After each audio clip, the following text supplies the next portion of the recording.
देखो रिकॉर्डिंग का मैसेज क्या स्क्रीन शेयर है।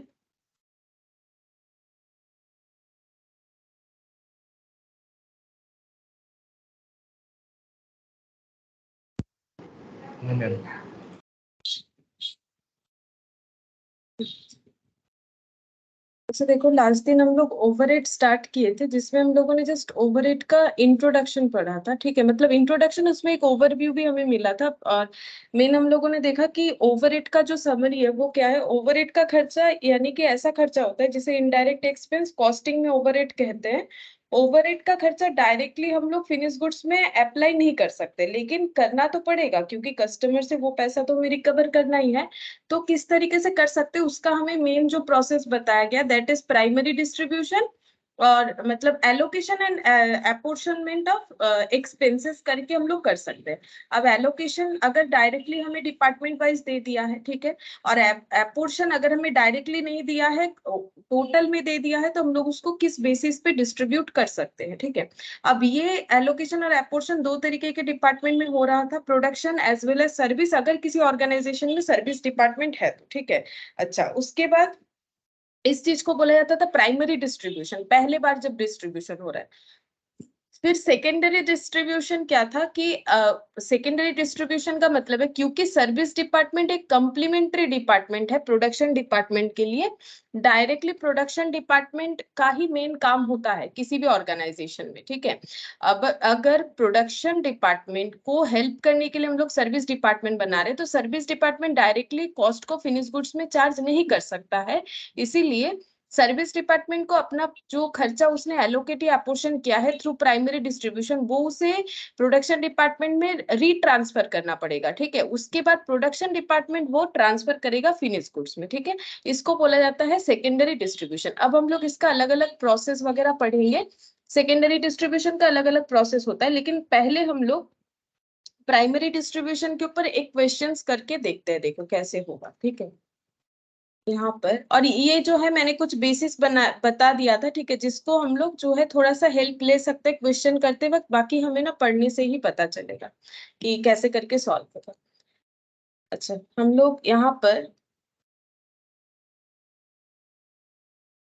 क्वेश्चन नंबर 1 देखते हैं।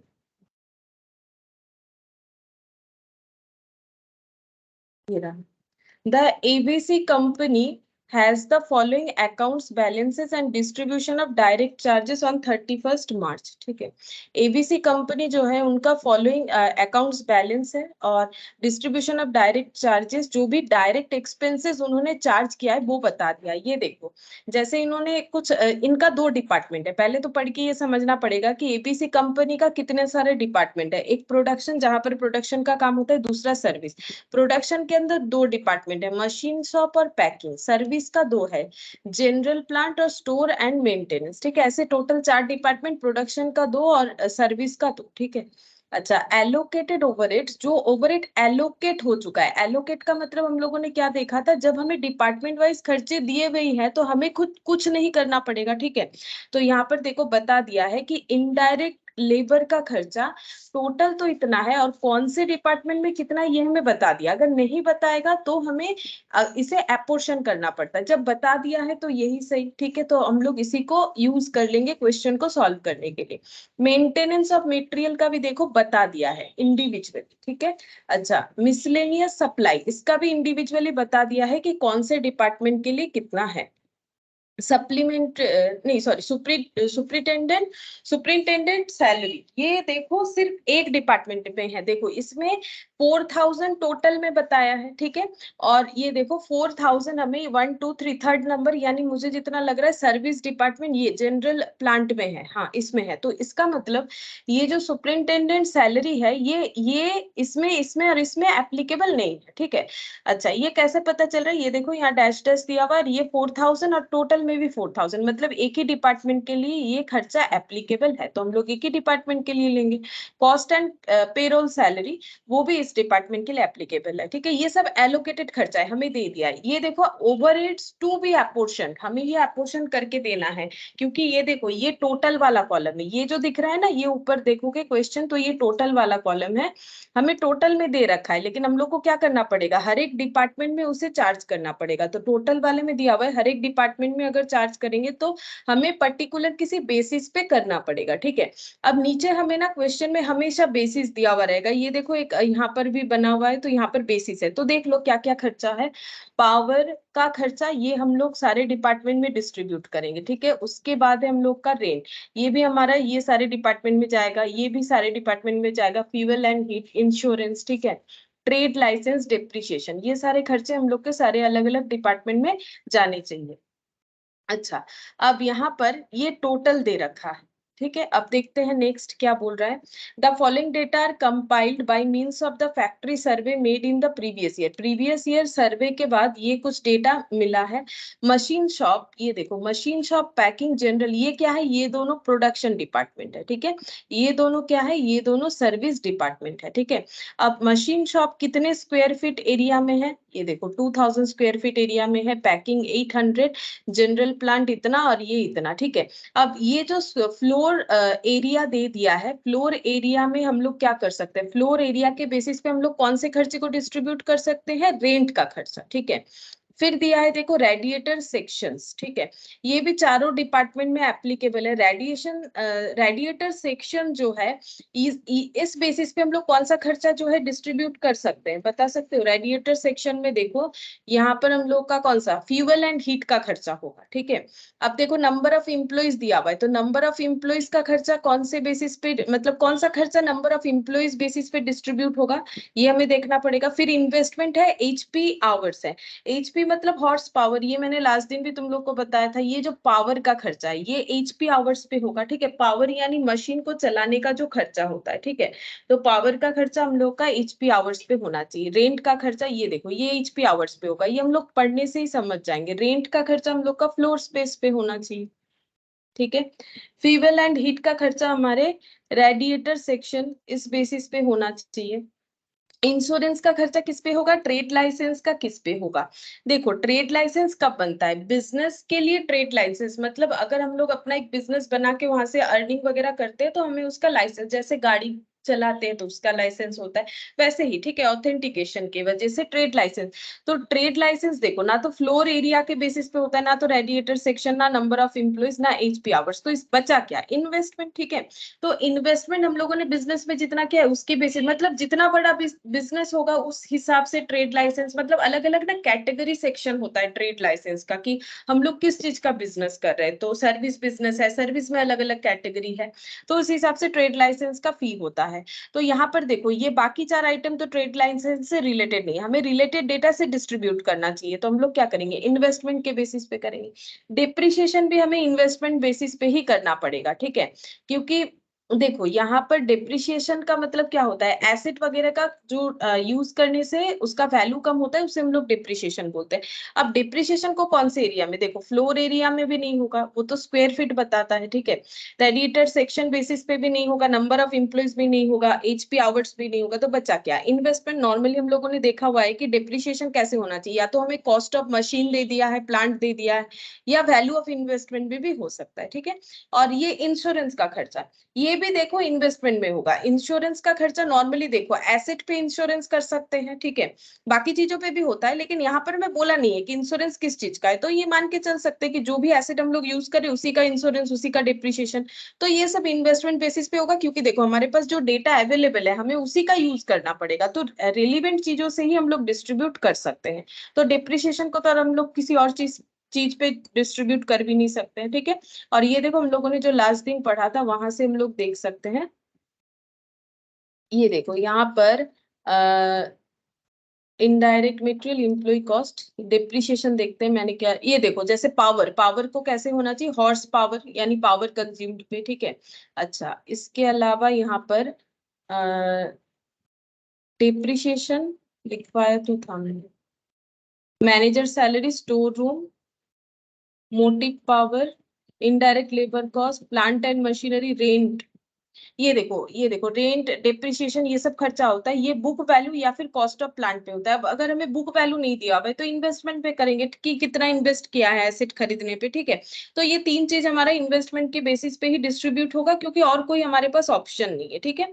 फिर नेक्स्ट देखो बोल रहा है expenses charge to the store and maintenance department are to be distributed to the other department by following percentage, ठीक है। अब ये क्या है, ये सेकेंडरी डिस्ट्रीब्यूशन बता रहा है। ये लाइन क्या बोल रहा है, एक्सपेंसेस जो स्टोर और मेंटेनेंस डिपार्टमेंट का है और आर टू बी डिस्ट्रीब्यूटेड, ठीक है, ये डिस्ट्रीब्यूट करना है बाकी सारे डिपार्टमेंट में इस परसेंटेज में। मशीन शॉप में 50%, पैकिंग में 20%, और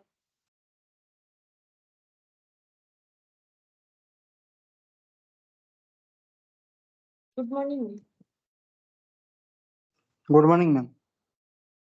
पैकिंग में 50%, मशीन शॉप में 50, पैकिंग में 20, जनरल प्लांट में 30, general plant overhead is distributed on the basis of number of employees. अच्छा, यहाँ पर बता दिया है जनरल प्लांट का कोई भी अगर ओवरहेड होगा तो वो हमें डिस्ट्रीब्यूट करना पड़ेगा नंबर ऑफ एम्प्लॉइज के बेसिस में। अब देखते हैं प्रिपेयर क्या करने बोला है। Prepare an overhead distribution statement with supporting schedules to show computation and basis of distribution including distribution of the service department expenses to the production department। देखो ये लाइन पढ़ के तो समझना पड़ेगा ना हमें क्या बोला है। देखो बोल रहा है प्रिपेयर करना है ओवरहेड डिस्ट्रीब्यूशन स्टेटमेंट, मतलब जितने भी ओवरहेड का खर्चा जो डिस्ट्रीब्यूट नहीं हुआ है उसका सारा स्टेटमेंट हमें प्रिपेयर करके देना है with supporting schedules to show computation and basis of distribution. उसके साथ साथ हमें क्या बना के देना है, सपोर्टिंग शेड्यूल टू शो, ताकि वहां पर हम लोग वो सारे खर्चे को दिखा सके जिसको हम लोग एपोर्शन कर रहे हैं। क्या बोल रहा है कि जो खर्चा एपोर्शन होगा, देखो जो डायरेक्टली दे दिया है, ये देखो ये भी खर्चा जितना ओवरहेड है एलोकेटेड जो दे दिया है, ये भी उतना ही हम लोग का ओवरहेड है। ये भी ओवरहेड का खर्चा है, वो ऊपर जो लिखा हुआ है वो भी ओवरहेड का खर्चा है।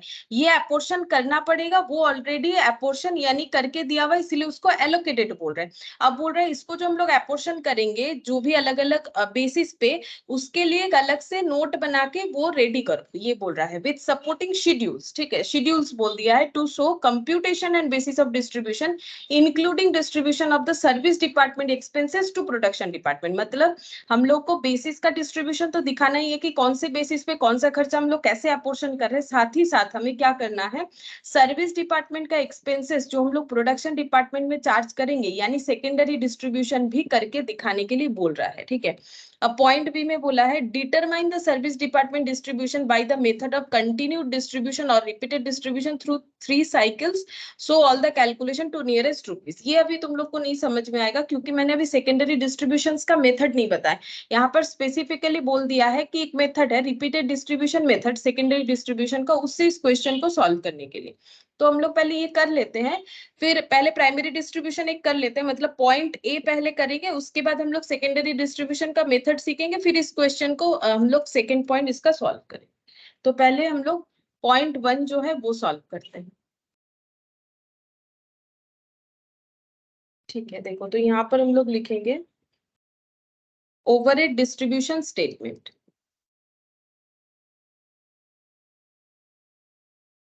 Overhead distribution statement.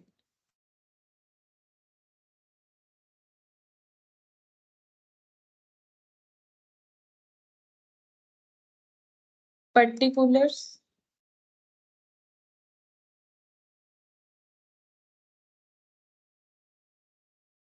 यहाँ पर लिखेंगे प्रोडक्शन डिपार्टमेंट, प्रोडक्शन डिपार्टमेंट, इसके अंडर दो डिपार्टमेंट आ जाएगा, मशीन और पैकिंग। क्वेश्चन में दिया हुआ है मशीन और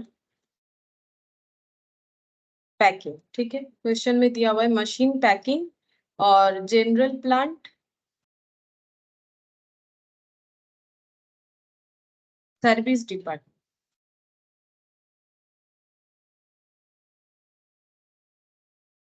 सर्विस डिपार्टमेंट में आ जाएगा जनरल प्लांट,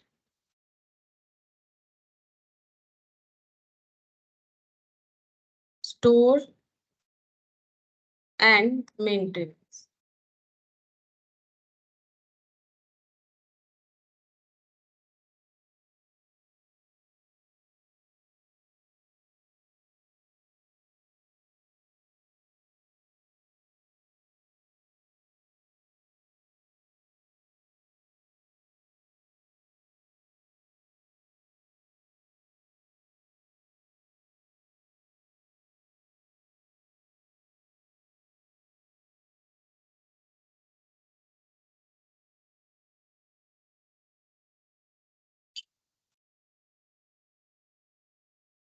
ठीक है, अब हम लोग जो एलोकेटेड है, क्योंकि देखो ओवरहेड का डिस्ट्रीब्यूशन दिखाने का मतलब ये नहीं है कि जो एपोर्शन करेंगे वही दिखाएंगे, दोनों ही दिखाना पड़ेगा। सारे ओवरहेड खर्चा जो एलोकेट भी किया जा सकता है और जो एब्जॉर्ब भी किया जा सकता है। तो पहले एलोकेटेड जो लिखा हुआ है वो लाइन बाय लाइन जस्ट इसको देख के ही लिखना है, ठीक है। तो हम फटाफट लिख रहे हैं, देखो एलोकेटेड। ये क्वेश्चंस जो है काफी बड़ा बड़ा होता है, लेकिन उतना टफ नहीं होता है, थोड़ा टाइम टेकिंग होता है बस, ठीक है, क्योंकि इतना सारा डेटा लिखना होता है। एलोकेटेड एक्सपेंसेस में सबसे पहले ये देखो, indirect labour, maintenance material, miscellaneous supplies. तो यहाँ पर लिख लेते हैं इनडायरेक्ट मटेरियल,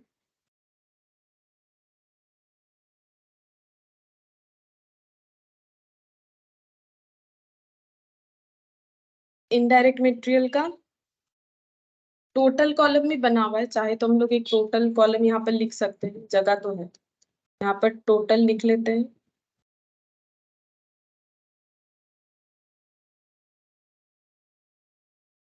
अच्छा, इंडिविजुअली टोटल है 14,650,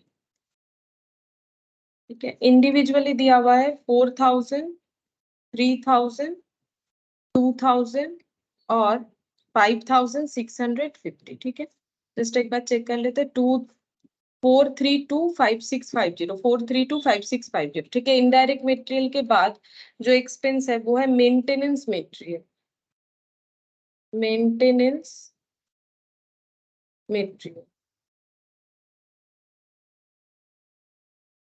ठीक है। मेंटेनेंस मटेरियल का टोटल है 5020, 1800, 700, 1020। अच्छा, 5020,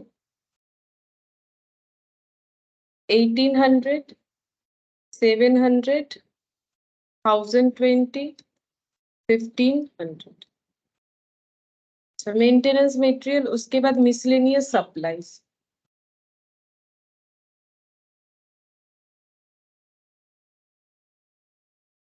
मिसलेनियस सप्लाईज इसमें है 1750 टोटल, 1750 टोटल। इंडिविजुअली 400, 1000, 150, 200, 400, 1000, 150, 200। ये देखो 400, 1000, 150, 200। अच्छा, इसके बाद मिसलेनियस सप्लाई के बाद है सुपरिंटेंडेंट सैलरी, सुपरिंटेंडेंट सैलरी। ये सिर्फ 4,000 था और एक ही डिपार्टमेंट में था, ठीक है। 4,000 टोटल में जाएगा और डिपार्टमेंट वाइज शायद ये वाले में था, एक बार चेक कर लेते हैं, थर्ड वाले में ही था। हाँ, थर्ड वाले में। और cost and payroll salaries 10,000, cost and payroll.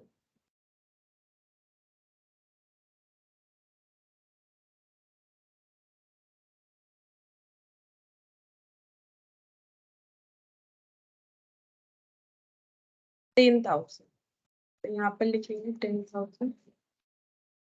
तो ये चला जाएगा थर्ड नंबर।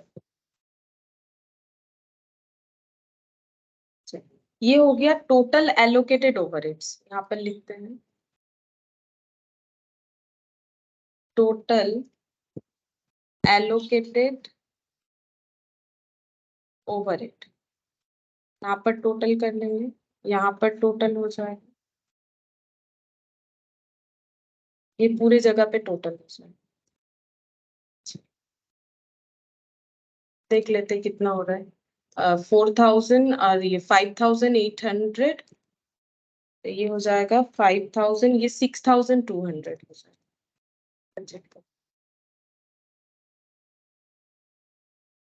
4,000 प्लस 1,800 प्लस 6,200, ये हो गया 4,700। ये शायद लिखा हुआ है, हाँ 4,017,170, हाँ इसका टोटल दिया हुआ है 17,170 और लास्ट वाला है 7,350। और टोटल में भी देख लेते, टोटल है अच्छा, इसका टोटल ये पूरा मिला के क्या हुआ है, कोई बात नहीं, हम लोग यहाँ पर कर लेते हैं 14,650 प्लस 5,020 प्लस 1,750 और 14,000, 35,420। यहाँ पर लिख लेते हैं 35,420 420, लेकिन इससे हमारा प्राइमरी डिस्ट्रीब्यूशन खत्म नहीं हुआ। अभी हमें क्या करना पड़ेगा, यहाँ पर एपोर्शन्ड एक्सपेंसेस को भी लिखना पड़ेगा। ठीक है, मतलब जो हम लोग एपोर्शन करके मिलेगा उसको हम अलग से दिखाने, क्योंकि बोला है ना अलग शेड्यूल बना के, मतलब अलग एक नोट बना के उसमें दिखाने के लिए। तो यहाँ पर एक बार लिख के रखते हैं कि टोटल जो आएगा वो यहाँ लिखेंगे एपोर्शन एक्सपेंस। ठीक है, और ये हम लोग जो शेड्यूल बनाएंगे वहां से ले लेंगे, as per schedule. As per schedule लिखा है मैंने, तो यहाँ पर टोटल हो जाएगा टोटल ओवरहेड। यहाँ पर लिखने से बेटर होगा, इसीलिए मैंने थोड़ा सा छोटा छोटा करके लिख दिया। हम बता देते हैं मैंने क्या लिखा है, अगर नहीं दिख रहा है तो एपोर्शन्ड एक्सपेंसेस एज पर शेड्यूल लिखा है। ठीक है, एपोर्शन्ड एक्सपेंसेस एज पर शेड्यूल, वो खर्चा लेने के बाद टोटल ओवरहेड आ जाएगा। मतलब अभी ये सारे खर्चे जो एपोर्शन नहीं हुए, मतलब जो एलोकेट नहीं हुए, उसे हम लोग एपोर्शन करेंगे, उसके लिए एक शेड्यूल बनाएंगे। ठीक है, मतलब एक वर्किंग नोट बेसिकली, लेकिन वो सोल्यूशन ही होगा क्योंकि हमें उसको शेड्यूल बना के करने के लिए बोला है। तो यहाँ पर लिखते हैं शेड्यूल ऑफ एपोर्शन एक्सपेंस।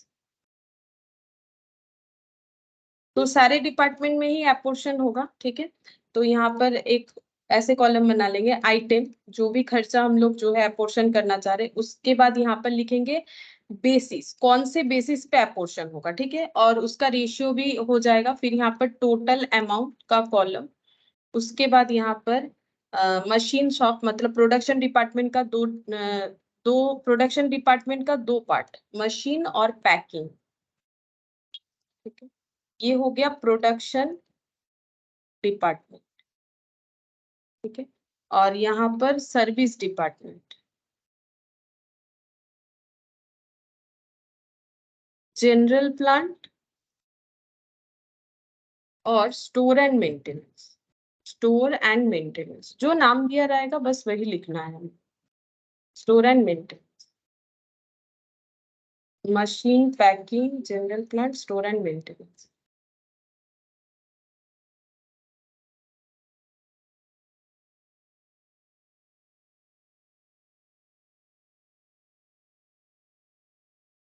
छोड़ो, ऐसे भी तो पता चल रहा है, तुम लोग स्केल से जो है अपना इसको पूरा बॉक्स बना सकते हो। ठीक है, हम ऐसे ही लिख रहे हैं, ऐसे बना सकते हैं, यही हम बोलते हैं, हम नॉर्मल ऐसे ही लिख देते हैं। ठीक है, अच्छा अब इसमें देखो, पहले है पावर, रेंट, फ्यूल, हीट, लिख लेते हैं, नाम लिख लेते हैं आइटम्स का, power, fuel, power, rent, fuel, heat.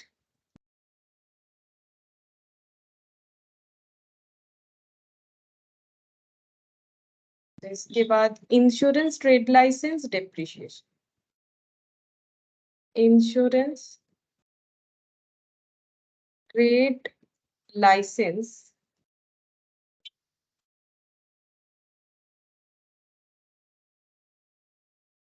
Depreciation.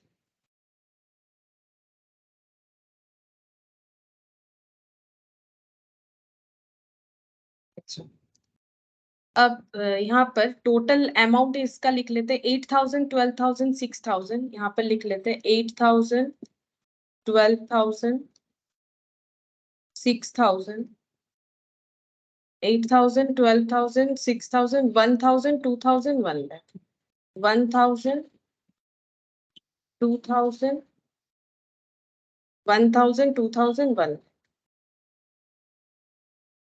अच्छा, अब इसका टोटल भी कर देते हैं, कितना हो जाएगा, ये हो गया 20, 20 और ये 6, 7, 8, 9, 29, 1,29,000, 1,29,000। अब यहाँ पर हम लोग को बेसिस लिखना पड़ेगा कि पावर को हम लोग कौन से बेसिस पे डिस्ट्रीब्यूट कर सकते हैं। तो पावर का बेसिस हो जाएगा, बेसिस के लिए ये नीचे का डेटा यूज करेंगे, पावर के लिए एचपी आवर्स, और ये बता दिया है, आवर्स हमें बता दिया है। ठीक है, कितना आवर्स जो है कौन से जगह पे मशीन चला है। ठीक है, ये हमें बता दिया है, तो ये टोटल है, ये नहीं, ये इसके बेसिस पे हमें करना पड़ेगा। और क्या करेंगे, रेशियो निकालेंगे। तो यहाँ पर पहले बेसिस में लिखेंगे एचपी आवर्स, बेसिस में लिखेंगे हम लोग यहाँ पर HP आवर्स। ठीक है, और रेशियोज को यहाँ पर लिखेंगे, रेशियो क्या हो जाएगा, 3,500, 500, और इसमें नहीं है, देखो जिस यहाँ पर यानी जनरल प्लांट में जो है पावर का कोई यूज नहीं हो रहा है एचपी आवर्स का, ठीक है, तो उसमें खर्चा डिस्ट्रीब्यूट नहीं करेंगे, जहां पर कंजम्पशन हुआ है उसी के बेसिस पे खर्चा होगा। अगर कोई डिपार्टमेंट कोई पर्टिकुलर खर्चे को कंज्यूम नहीं कर रहा है फिर उस पर डिस्ट्रीब्यूट भी नहीं होगा। तो इसका रेशियो कैसे निकालेंगे, यहाँ पर ही निकाल लेते। देखो दो दो जीरो हर जगह से हट जाएगा तो बचा कितना 35:5, और ये बीच में एक गैप रखेंगे फिर 10 लिखेंगे। गैप रखने से क्या होगा, हमें पता चलेगा कि ये थर्ड वाला पॉइंट में डिस्ट्रीब्यूट नहीं होगा, लास्ट में फोर्थ नंबर पॉइंट पे होगा। नहीं तो क्या होगा, गलती से यहाँ डिस्ट्रीब्यूट कर लेंगे। तो इसको भी सिंप्लीफाई कर सकते हैं। 5 7 5 5 5 to 10, ठीक है। तो 7:1 गैप और फिर उसके बाद 2, इस तरीके से डिस्ट्रीब्यूशन, ठीक है। तो यहाँ पर करते हैं 7:1, यहाँ पर मिडिल में गैप रहेगा और ये हो गया, ठीक है, ये डिस्ट्रीब्यूशन हो जाएगा। अच्छा, अब इसके बाद हम लोग नेक्स्ट लिख लेते हैं रेंट। रेंट का फ्लोर एरिया पे होगा, तो फ्लोर एरिया यहाँ पर हर जगह से दो दो जीरो हटाते, ये रहा, ये और ये, तो बचा क्या 20:8:4:16, ठीक है।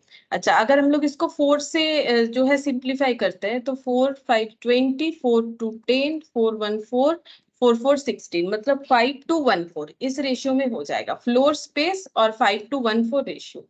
तो यहाँ पर लिख सकते हैं फ्लोर स्पेस और 5:2:1:4 इस रेशियो पे ये खर्चा डिस्ट्रीब्यूट हो जाएगा। पहले हम लोग सारा रेशियो बना लेते हैं, उसके बाद लाइन बाय लाइन डिस्ट्रीब्यूट कर देंगे।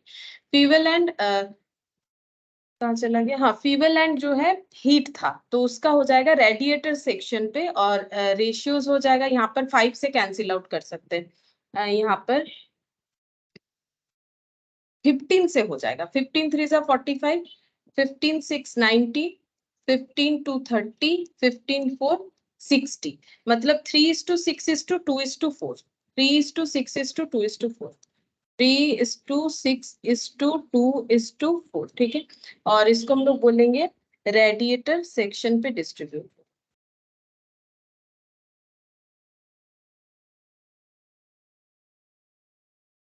जितने सारे रेडिएटर सेक्शन है उसके बेसिस पे हीट वगैरह दिया जाता है, फ्यूल और हीट का यूज हुआ होगा इसी वजह से। अब देखो ये नीचे का जो बचा, यहाँ पर हम लोग के पास जो डेटा अवेलेबल है, वैसे देखो ट्रेड लाइसेंस का तो बिजनेस के इन्वेस्टमेंट के ऊपर होता है, लेकिन डेप्रिसिएशन जो है कॉस्ट ऑफ एसेट के ऊपर होता है। क्वेश्चन में कॉस्ट ऑफ एसेट मिसिंग है, तो फिर क्या लेना चाहिए, जो सूटेबल होगा। तो इस सब में सूटेबल इन्वेस्टमेंट ही हो रहा है, इंश्योरेंस के लिए भी वही हो रहा है, तो हम लोग यहाँ पर लिखेंगे इन्वेस्टमेंट। इंश्योरेंस भी इन्वेस्टमेंट के ऊपर होगा, क्योंकि इन्वेस्टमेंट इंश्योरेंस नॉर्मली एसेट के ऊपर होता है, जब कॉस्ट ऑफ एसेट है नहीं तो इन्वेस्टमेंट का ही यूज करना पड़ेगा। यहाँ भी सेम, यहाँ भी सेम, बस हम लोग को यहाँ पर जो है रेशियोज को लिखना पड़ेगा। तो रेशियोज देखते हैं कितना होगा। अच्छा, नंबर ऑफ एम्प्लॉइज मैंने कहीं यूज नहीं किया, जरूरत नहीं हुआ। देखो नंबर ऑफ एम्प्लॉइज के लिए यहाँ पर मुझे नहीं दिखा कुछ भी, ठीक है। अच्छा, तो इन्वेस्टमेंट में देखते हैं कितना होगा रेशियोज। 4 4 जीरो हट जाएगा, हाँ, तो बचा कितना 64 21 और 15। 64 21 और 15, इसका हम लोग और शॉर्टकट नहीं कर सकते क्योंकि एक 1 आ गया है ना, तो इसका तो और शॉर्टकट नहीं होगा। तो 64:20:1:15, 64:20:1:15, 64:20:1:15,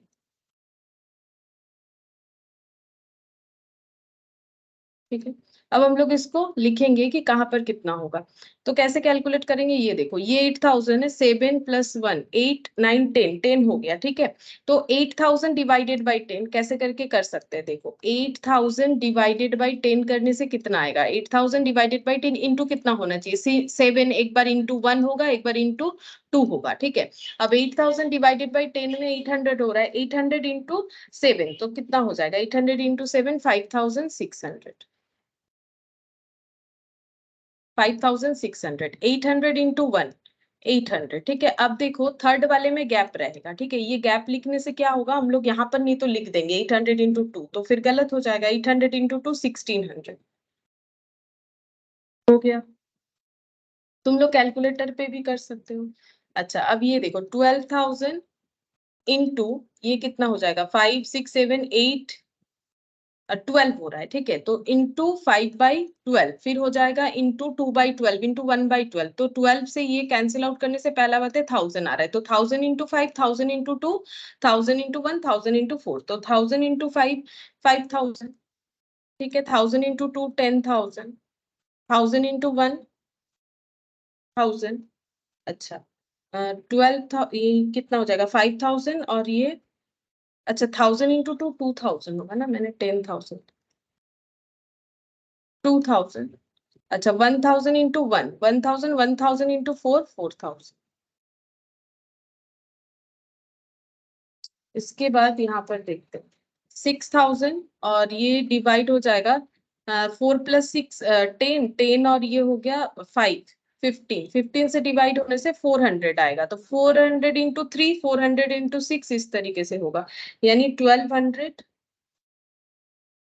400 into 6 2400 400 into 2 800 400 into 4 1600। नेक्स्ट देखते हैं, नेक्स्ट ये वाला 1000। अच्छा ये कितना हो रहा है ऐड करने से 15 प्लस 1 16 16 और ये 16 और 4 20 20 20 40 40 और 60 100 हो गया। तो 1000 डिवाइडेड बाई 100 यानी ये हो जाता है 10। तो 10 इंटू 64 यानी 640। 10 इंटू 20 मतलब 200। 10 इंटू 1 यानी कि 10 10 इंटू 15 यानी कि 150, ठीक है। जैसे हम लोग रेशियो करते हैं, बस एक बार डिवाइड करके डेटा याद रख के बाद में कैलकुलेटर का यूज करके आराम से कर सकते हो, ठीक है। अगर ओरली नहीं कैलकुलेट कर पाते हो तो फिर कैलकुलेटर से करना पड़ेगा। अच्छा यहाँ पर कितना आया 100 आया था ना हम लोग का, हाँ 100 आ रहा है टोटल करने से।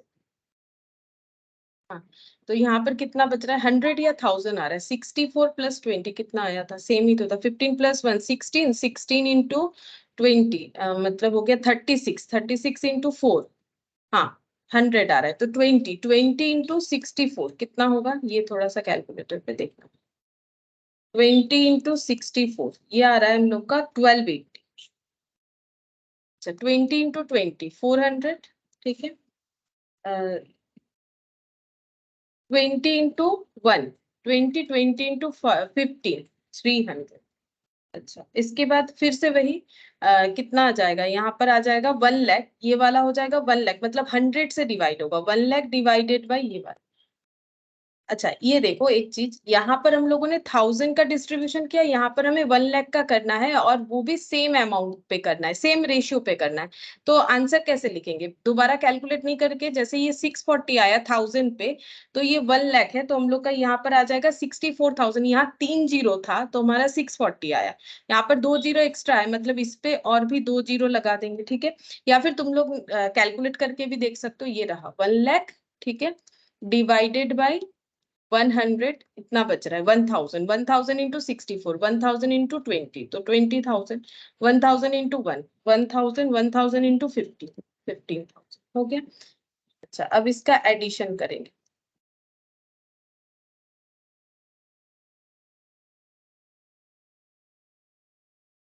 देखते हैं कितना।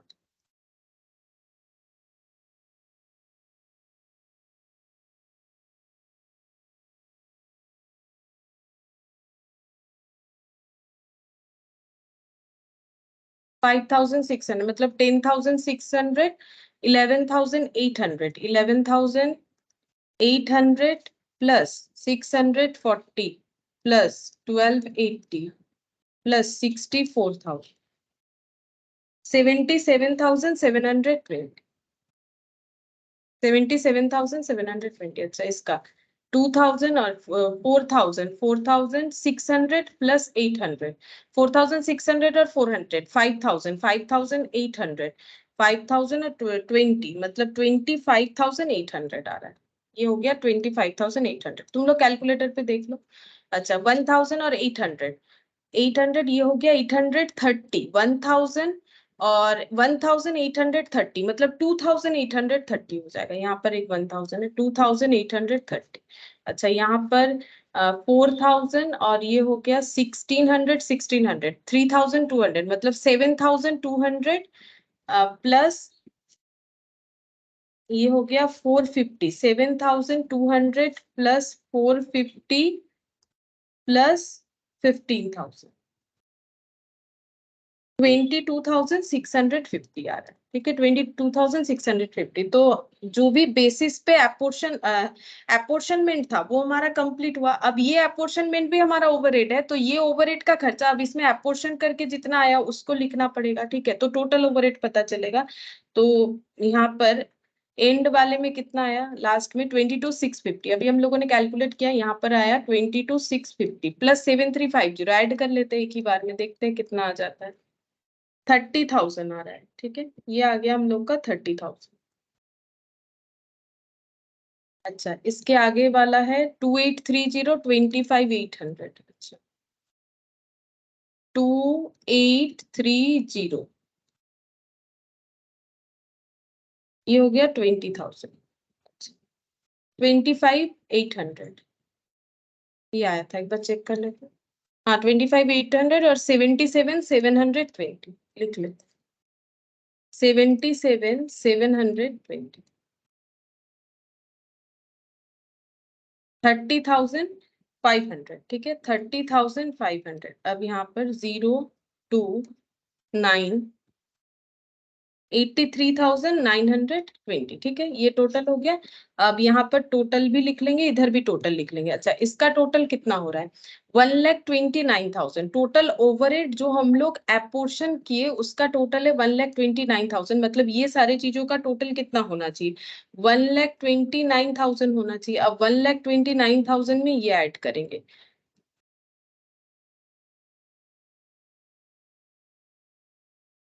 1,64,420। ये देखो क्वेश्चन में भी मिलेगा 1,64,420। ये देखो यहाँ पर, ये यहाँ पर क्यों दिख रहा है हम लोग को, क्योंकि यहाँ पर टोटल ओवरहेड करके दिया है। ओवरहेड टू बी एपोर्शन उसका टोटल और overhead to be allocated, overhead already allocated, ये सारी चीजों को मिला के 1,64,420 देखो हम लोग का भी आया। ठीक है तो इसमें कैलकुलेशन ध्यान से करना है, बेसिस समझना है, बाकी इसमें और कोई टफ नहीं है।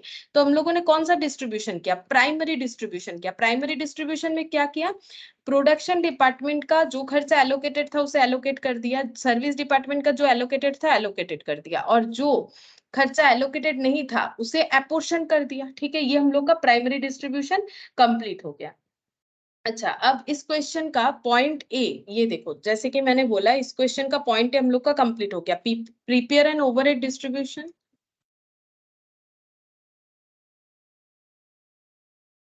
prepare an overhead distribution statement with supporting schedule to show computation and basis of distribution including distribution of the service department's expenses to production department। ठीक है अच्छा अब इसके बाद हम लोग को जो पॉइंट बी दिया है वो सेकेंडरी डिस्ट्रीब्यूशन करने के लिए बोला है, जिसमें मेथड भी हमें बता दिया है कि कौन से मेथड से करना है। इसमें मेथड बताया है कि repeated distribution method through 3 cycle ऐसे बोला है। ठीक है अच्छा अब हम लोग क्या करेंगे, पहले हम लोग सेकेंडरी डिस्ट्रीब्यूशन के बारे में थोड़ा पढ़ लेते हैं। ठीक ठीक है उसके बाद ही, क्योंकि सेकेंडरी डिस्ट्रीब्यूशन हम लोगों ने अभी तक नहीं किया है। तो ये हम लोग का प्राइमरी डिस्ट्रीब्यूशन हो गया। अगर क्वेश्चन आएगा प्राइमरी डिस्ट्रीब्यूशन का तो बेसिस के हिसाब से हमें डिस्ट्रीब्यूट करना है और कुछ नहीं। अब हम लोग पढ़ेंगे सेकेंडरी डिस्ट्रीब्यूशन। देखो सेकेंडरी डिस्ट्रीब्यूशन क्या होता है,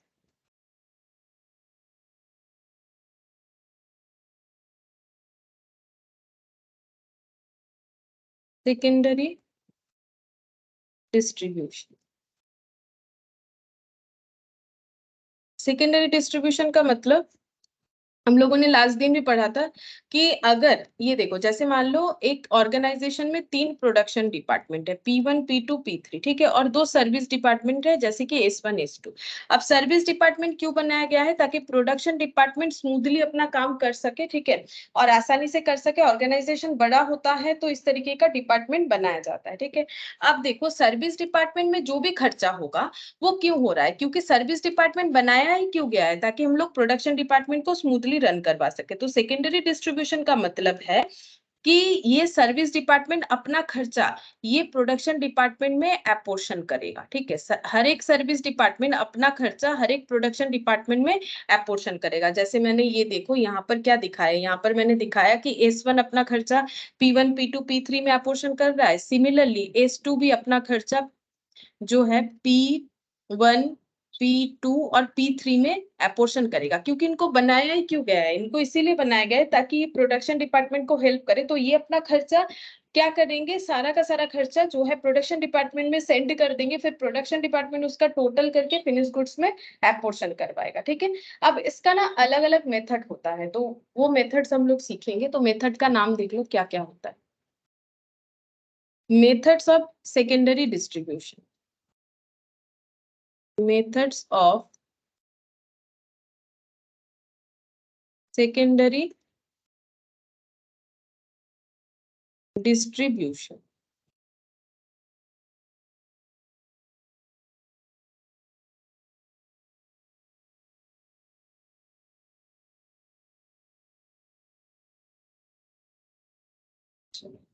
तो नाम लिखते हैं, देखो सेकेंडरी डिस्ट्रीब्यूशन का मेथड का नाम क्या क्या होगा। एक सेकेंड, पहला कौन सा लिखे, हम लोग जैसा लिखेंगे उसी हिसाब से जो है प्रैक्टिस भी कर लेंगे। सबसे पहले लिखेंगे डायरेक्ट रीडिस्ट्रीब्यूशन मेथड।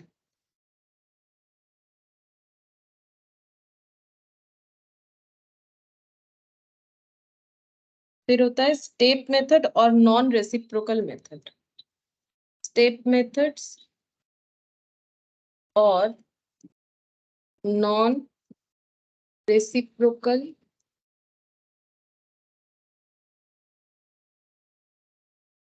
मेथड।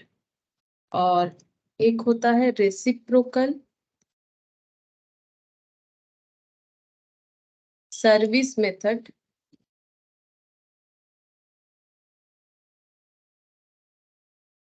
अब इसके अंदर तीन मेथड्स होता है।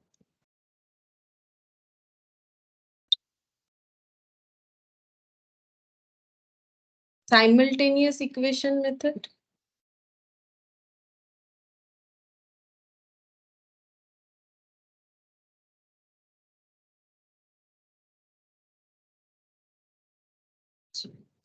रिपीटेड डिस्ट्रीब्यूशन मेथड,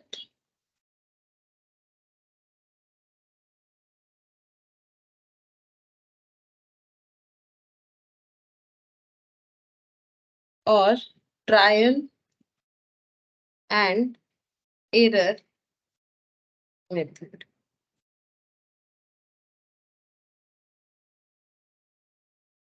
ये मेथड्स होता है। अच्छा अच्छा, सबसे पहले हम लोग देखेंगे रीड डायरेक्ट रीडिस्ट्रीब्यूशन मेथड। इसे डायरेक्ट डिस्ट्रीब्यूशन मेथड भी बोला जाता है, ठीक है। ये रीडिस्ट्रीब्यूशन बोल दिया, अगर मान लो ये री लैंग्वेज यूज नहीं हो रहा है तो भी इसी मेथड का बात हो रहा है। डायरेक्ट रीडिस्ट्रीब्यूशन या डायरेक्ट डिस्ट्रीब्यूशन मेथड एक ही बात है, ठीक है। अच्छा, अब हम लोग एक एक मेथड का जो है कंसेप्ट देखेंगे कि कौन से मेथड में क्या होता है। तो सबसे पहले लिखते हैं direct redistribution method.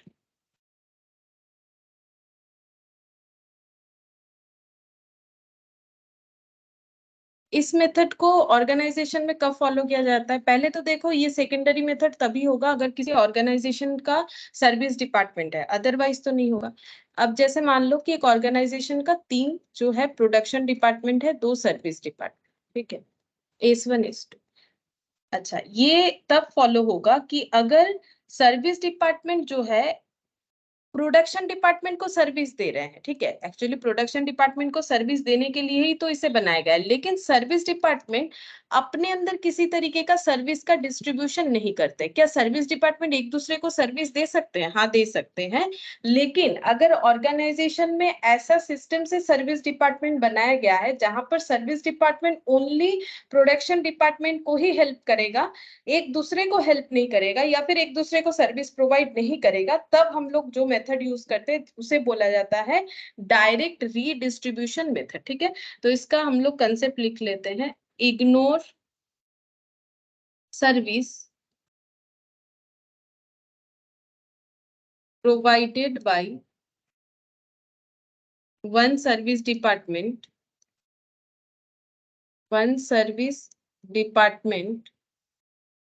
to another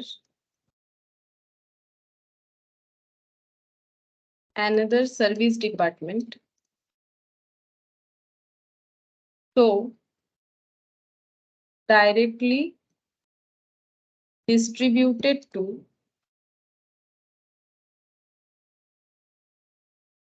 production department.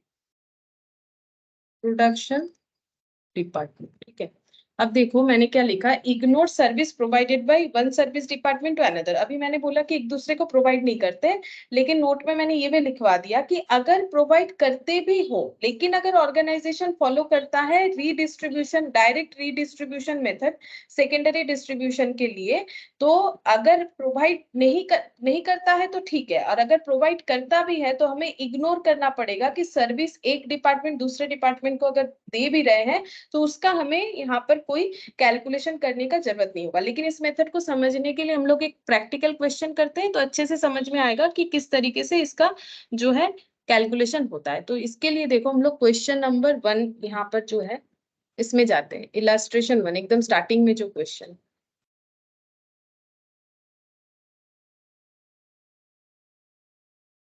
ये रहा, देखिए क्या बोल रहा है। X Limited has 3 production department and 4 service departments. The expenses for these departments as per primary distribution summary are as follows. बोल रहा है कि प्राइमरी डिस्ट्रीब्यूशन हो चुका है, उसका समरी हमें दिया हुआ है। ठीक है, मतलब क्वेश्चन में ये पोर्शन ऑलरेडी करके दे दिया है। जैसे कि ये देखो, अभी थोड़ी देर पहले हम लोगों ने प्राइमरी डिस्ट्रीब्यूशन करके ये निकाला कि टोटल ओवरहेड कितना है, ये वाला पॉइंट का बात करें। ये क्वेश्चन में ऑलरेडी करके हमें दे दिया है, ये देखो बता दिया है। प्राइमरी डिस्ट्रीब्यूशन का समरी जो है हमारे पास ऑलरेडी अवेलेबल है, ऐसा क्वेश्चन में बोल रहा है। क्योंकि देखो जब सेकेंडरी डिस्ट्रीब्यूशन देता है मेथड के साथ तो नॉर्मली प्राइमरी डिस्ट्रीब्यूशन हमें मतलब बनाना हो ऐसा जरूरी नहीं है। अब हाँ, ऐसा भी क्वेश्चन हो सकता है कि प्राइमरी भी बनाओ सेकेंडरी, क्योंकि देखो अभी हम लोगों ने जो फर्स्ट वाला क्वेश्चन किया इसका तो 2 पार्ट था, हम लोगों ने एक ही पार्ट अभी सॉल्व किया है।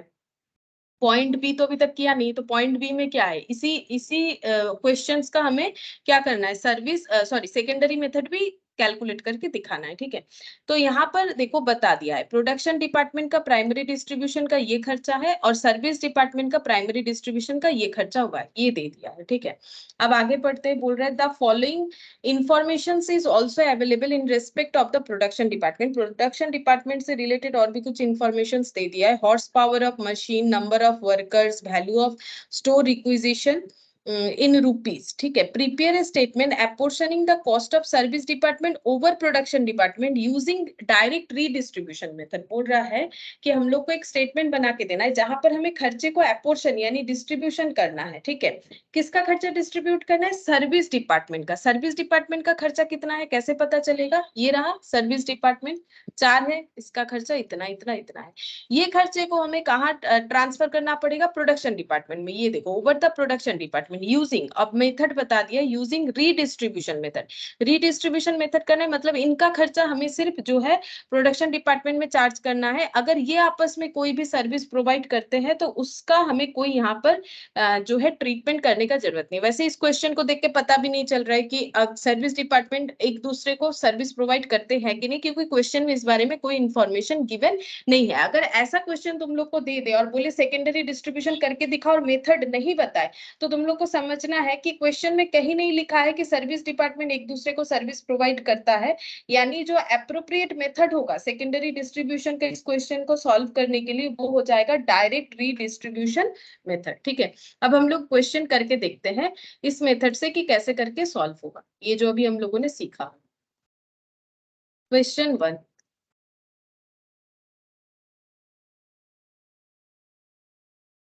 यहाँ पर लिखेंगे सेकेंडरी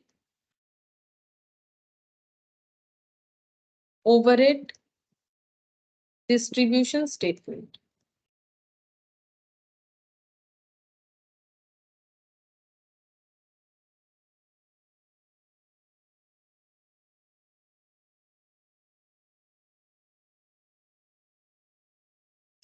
कैसे लिखना पड़ेगा, जैसे प्रोडक्शन डिपार्टमेंट का नाम, उसके बाद सर्विस डिपार्टमेंट का नाम, ठीक है, और जो भी खर्चे डिस्ट्रीब्यूट होंगे उसका नाम। तो खर्चा जो है वो, देखो खर्चा जो है वो तो हमें क्या करना है, जो सेकंड ये टोटल में दे दिया है, ये टोटल खर्चे को हमें डिस्ट्रीब्यूट करना पड़ेगा। तो देखो कैसे होगा, पहले यहाँ पर लिखेंगे item of cost, item of cost, ठीक है। तो ये हमें इंडिविजुअली आइटम नहीं पता है, लेकिन हमें समरी दे दिया है उसका, ठीक है। तो as per primary distribution summary, as per primary distribution summary, ठीक है। अच्छा, इसके बाद बेसिस ऑफ एपोर्शनमेंट,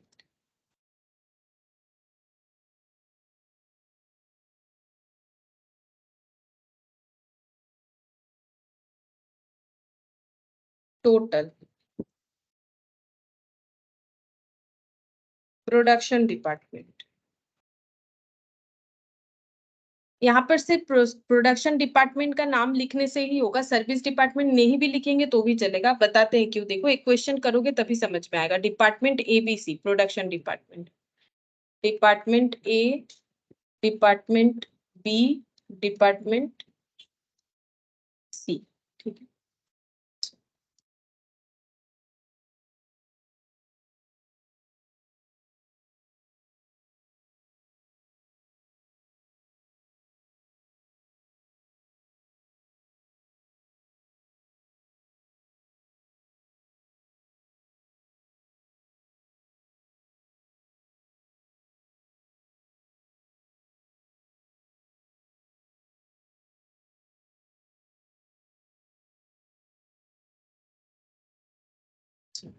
देखो अब यहाँ पर लिखेंगे कि प्राइमरी डिस्ट्रीब्यूशन के हिसाब से कॉस्ट कितना है। तो प्राइमरी डिस्ट्रीब्यूशन के हिसाब से 30 लाख, 26 लाख, 24 लाख प्रोडक्शन डिपार्टमेंट का। तो यहाँ पर लिखेंगे cost as per primary distribution summary,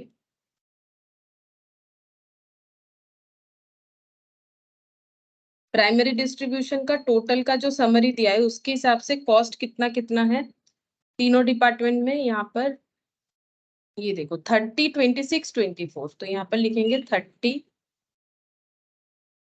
26, 24। तो ऐड करने से कितना आएगा देखो, 24, 30, 40, 50, 60, 70 और 80 लाख हो जाएगा total column, sorry basis of application, total column, ठीक है। अच्छा, अब हमें क्या करना है, ये प्रोडक्शन डिपार्टमेंट में सर्विस डिपार्टमेंट का खर्चा डिस्ट्रीब्यूट करना है। सर्विस डिपार्टमेंट का नाम क्या क्या है, store, time keeping and accounts, power, canteen. लिख लेते हैं, कहाँ पर लिखेंगे, यहाँ लिखेंगे। देखो किस तरीके से लिखना पड़ेगा, वो प्रेजेंटेशन भी इसमें थोड़ा सा समझना पड़ेगा कि कैसे लिखेंगे हम लोग। सबसे पहले लिखेंगे स्टोर्स, फिर टाइम कीपिंग जैसा जैसा है, ठीक है, time keeping and accounts,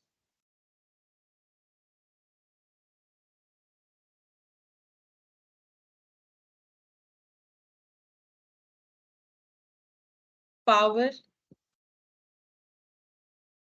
canteen,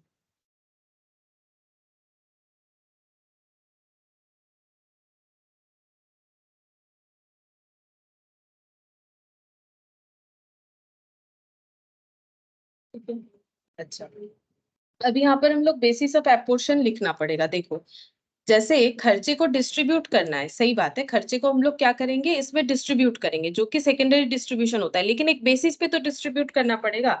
अब वो वो कैसे पता चलेगा, वो हम लोग सर्विस डिपार्टमेंट का नाम पढ़ के ही समझ में आएगा। जैसे store, as a service department में स्टोर का नाम दिया है, ठीक है, तो स्टोर जो है वो किस तरीके से, वो स्टोर्स का जो भी खर्चा हुआ है वो स्टोर वाला बोल रहा है, स्टोर डिपार्टमेंट जो है सर्विस डिपार्टमेंट की, मेरा टोटल 4 लाख खर्चा हुआ है। अब ये खर्चा क्यों हुआ है, क्योंकि हम डिपार्टमेंट एबीसी को स्टोर का सर्विस प्रोवाइड करते हैं, ठीक है। अब ये खर्चा हम ये तीनों डिपार्टमेंट में डिस्ट्रीब्यूट करेंगे। बेसिस क्या लेना पड़ेगा, obviously value of store requisition, store requisition के ऊपर जो है स्टोर रिलेटेड खर्चा डिपेंड करता है। ये देखो मैंने लास्ट दिन यहाँ पर लिखवाया था, तो वहां पर स्टोर का ये देखो नंबर ऑफ स्टोर रिक्विजिशन पे नॉर्मली होता है, ठीक है। तो स्टोर का खर्चा नंबर ऑफ स्टोर रिक्विजिशन पे होगा, जो कि कुछ इतना है। इसको अगर हम लोग शॉर्टकट करते हैं, मतलब इसको सिंप्लीफाई करते हैं, तो 4 4 0 हटा दो तो पता चल जाएगा कितना हो जाएगा हम लोग का रेशियो। तो 25, 15 और 10, तो ये हो गया 5:3:2, रेशियो ये हो जाएगा 5:3:2, ठीक है, ये रेशियो बन जाएगा। तो रेशियो हो गया 5:3:2। यहाँ पर लिखेंगे बेसिस ऑफ एपोर्शनमेंट में लिखेंगे वैल्यू ऑफ स्टोर रिक्विजिशन। अच्छा, अब स्टोर रिक्विजिशन का जो है, हमें नंबर ऑफ स्टोर रिक्विजिशन भी दे सकता है क्वेश्चन में, तो हम लोग उसके बेसिस पे कर सकते हैं, ठीक है। बताते हैं क्या बोल रहे हैं, एक बार लिख लेते हैं वैल्यू ऑफ स्टोर रिक्विजिशन, और इसका रेशियो निकल के आया 5:3:2, ठीक है। देखो अगर तुम लोग देखोगे, जहां पर मैंने तुम लोग को ये डिटेल्स लिखवाया था ना उस दिन, वहां पर मैंने लिखा है नंबर ऑफ स्टोर रिक्विजिशन, तो इससे कंफ्यूज मत हो जाओ। अगर क्वेश्चन में नंबर ऑफ स्टोर रिक्विजिशन मतलब कितना बार रिक्वेस्ट जनरेट हुआ, अगर उसका रुपीज में ट्रांसफर किया गया, कि एक बार स्टोर रिक्वेस्ट जनरेट होने पे मान लो 10 रुपीज का खर्चा होता है, तो 100 टाइम्स अगर जनरेट हुआ है तो 1000 रुपीज का खर्चा हो। अगर क्वेश्चन में हमें वैल्यूज में दे दिया है तो हम लोग वैल्यूज को रेशियो में ट्रांसफर करेंगे, अगर नंबर्स में दे दिया है तो नंबर्स को ट्रांसफर करेंगे, ठीक है। तो इसीलिए मैंने बोला था ये सारी चीजों को इस तरीके से लिखना आसान नहीं है, लेकिन एक ओवरव्यू हम लोग ले सकते हैं। अब इसके हेल्प से हम लोग कर पाएंगे। तो ये नंबर होगा तो नंबर ही होगा, ऐसा कोई फिक्स्ड बात नहीं है। अगर क्वेश्चन में हमें नंबर की जगह रुपीज में दिया है तो हम लोग रुपीज का यूज करेंगे, करना तो हमें रेशियो का डिस्ट्रीब्यूशन है, तो प्रॉब्लम तो नहीं है, ठीक है। अच्छा, time keeping and accounts. Time keeping तो हम लोगों ने कुछ दिन पहले ही लेबर में पढ़ा कि एक वर्कर जो है कितने बजे ऑर्गेनाइजेशन में आ रहा है, कितने बजे वो जा रहा है, उसका रिकॉर्डिंग जो किया जाता है उससे टाइम कीपिंग बोलते हैं। अलग अलग मेथड्स में हम लोगों ने देखा था। तो टाइम कीपिंग वर्कर से रिलेटेड है, देखते हैं क्या बेसिस हमारे पास अवेलेबल है। ये देखो नंबर ऑफ वर्कर्स अवेलेबल है, तो हम लोग नंबर ऑफ वर्कर के बेसिस पे करेंगे, तो यहाँ पर हो जाएगा नंबर ऑफ वर्कर, इस बेसिस पे डिस्ट्रीब्यूशन होना चाहिए। अब रेशियोज निकालते हैं, 20, 15, 15, तो अगर हम लोग 5 से डिस्ट्रीब्यूट करें 4:3:3 हो जाएगा, 4:3:3, ठीक है। अच्छा, पावर, पावर का हो जाएगा horse power of machine, power का हो जाएगा हॉर्स पावर, मतलब एचपी भी लिख सकते हैं, हॉर्स पावर बोला जाता है, एचपी ऑफ मशीन, ठीक है। अब देखते हैं कितना कितना रेशियो हो रहा है। तो 20, नहीं ये वाला 300, 300, 200, मतलब 3:3:2, तो यहाँ पर लिख देते हैं 3:3:2। अच्छा, नेक्स्ट यहाँ पर कैंटीन। अब कैंटीन का खर्चा कैसे होता है, कैंटीन का सर्विस देखो, यहाँ पर बेसिस 3 ही है हमारे पास। हॉर्स पावर से तो कैंटीन का कोई लेना देना नहीं है, नंबर ऑफ वर्कर से है, जितने लोग खा रहे हैं उस बेसिस पे कैंटीन का हम लोग बोल सकते हैं सर्विस का खर्चा आ रहा है। और वैल्यू ऑफ स्टोर रिक्विजिशन से भी कैंटीन का कोई लेना देना नहीं है, तो नंबर ऑफ वर्कर से है, तो हम लोग यहाँ पर लिखेंगे नंबर ऑफ वर्कर। और रेशियो हो गया 4:3:3, पहले भी हम लोगों ने देखा था इसके बेसिस पे, ठीक है। अब हम लोग को क्या करना पड़ेगा, यहाँ पर डिस्ट्रीब्यूट करना पड़ेगा खर्चे को। कैसे डिस्ट्रीब्यूट करेंगे, सिंपल तरीका है, ये देखो, ये डिपार्टमेंट ए में हमें खर्चे को डिस्ट्रीब्यूट करना पड़ेगा स्टोर डिपार्टमेंट का। स्टोर डिपार्टमेंट का खर्चा कितना, स्टोर डिपार्टमेंट बोल रहा है मेरा टोटल 4 लाख खर्चा हुआ है एबीसी को सर्विस करते हुए, तो 4 लाख का डिस्ट्रीब्यूशन एबीसी में कर देंगे इस रेशियो पे, ठीक है। तो 4 लाख और ये हो गया, देखो ऐड करने से 3 + 2 5 5 10, तो 4 लाख डिवाइडेड बाई 10, तो 4 लाख को 10 से डिवाइड करने से कितना बचेगा, वैसे 5 जीरो होता है, एक जीरो हट गया, मतलब 4 जीरो हो जाएगा, ठीक है। 40,000 इंटू 5, तो कितना हो जाएगा 40,000 इंटू 5, ये हो जाएगा हम लोग का 40,000 इंटू 5, तो कितना होगा 40,000 इंटू 5, 2 लाख, ठीक है, 2 लाख हो जाएगा, मतलब डिपार्टमेंट ए में कितना जाएगा 2 लाख, ठीक है। 40,000 इंटू 3, 1,20,000, ठीक है।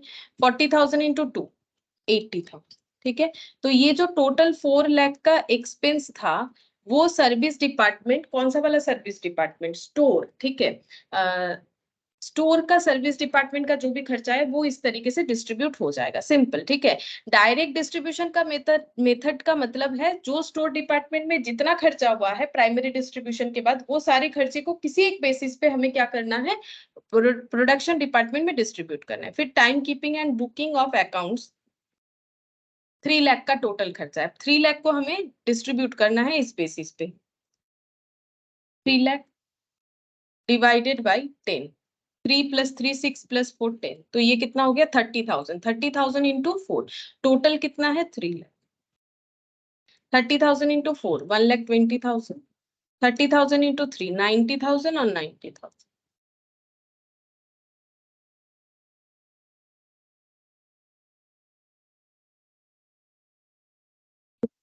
फिर हॉर्स पावर ऑफ मशीन के बेसिस पे कौन सा खर्चा डिस्ट्रीब्यूट होगा, पावर का, तो पावर का खर्चा देखते हैं कितना है 1,60,000, 1,60,000 डिवाइडेड बाई 33678, मतलब 20,000, तो टोटल में लिखेंगे 1,60,000,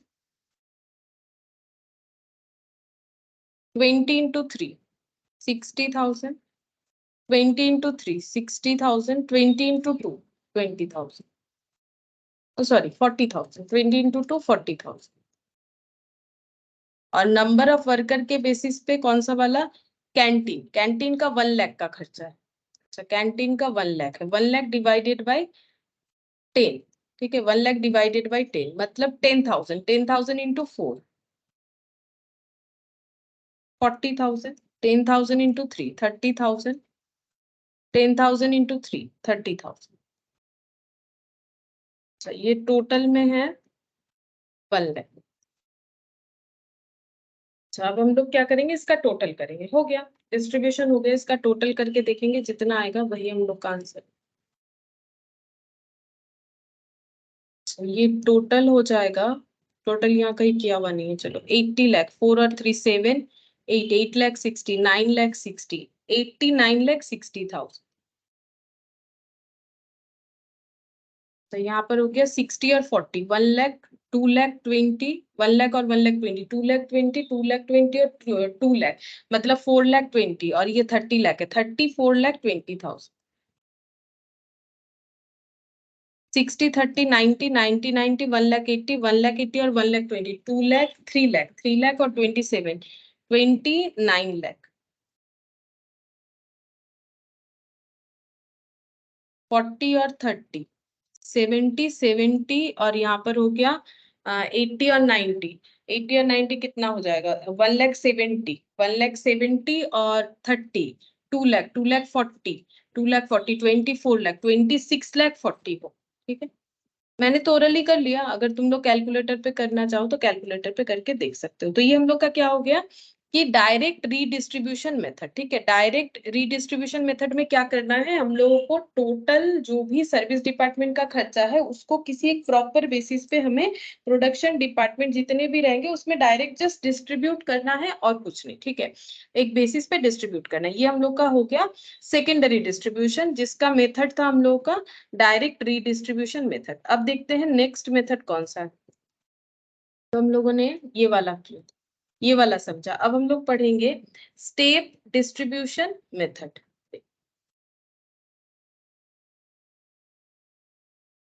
स्टेप डिस्ट्रीब्यूशन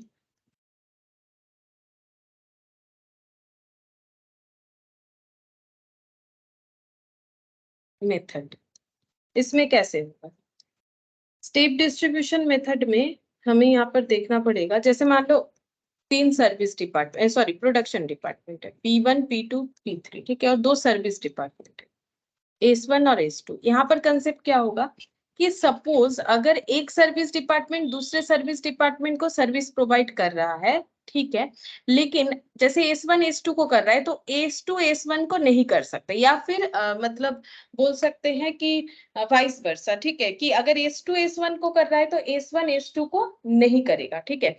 तो यहाँ पर ऐसे सिचुएशन में हम लोग ये वाला मेथड यूज करते हैं, तो इसका पहले लिख लेते हैं, when one service department is providing service to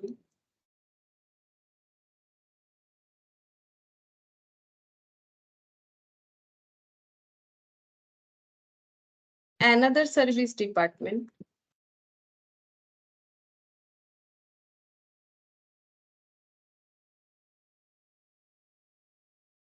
in return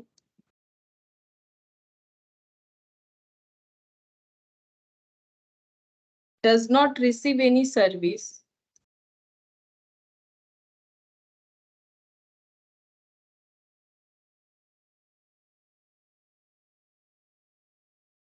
return में कोई सर्विस नहीं लेना है, ठीक है। इस बेस ऐसा अगर सिचुएशन है तो हम लोग स्टेप डिस्ट्रीब्यूशन मेथड यूज करेंगे। अच्छा, अब इसमें जैसे देखो एक से ज्यादा अगर सर्विस डिपार्टमेंट है, जैसे मान लो S1 S2 S3 ऐसे करके दिया हुआ है, तो अगर हमारे पास मोर देन 2 सर्विस डिपार्टमेंट है तो हमें कौन सा डिस्ट्रीब्यूशन पहले करना पड़ेगा, मतलब ये मेथड को हम लोग फॉलो करेंगे तभी पता चलेगा। स्टेप वाइज डिस्ट्रीब्यूशन होगा। अभी एक पॉइंट लिख लेते हैं, वो क्वेश्चन में आएगा तो समझ में आ जाएगा। इससे रिलेटेड एक पॉइंट लिखते हैं। When we have more than 2 service department, then highest service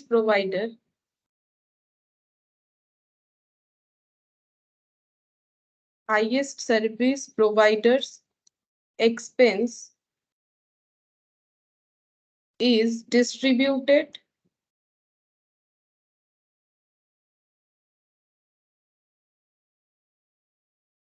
first। पहले वही डिस्ट्रीब्यूट होगा, ठीक है।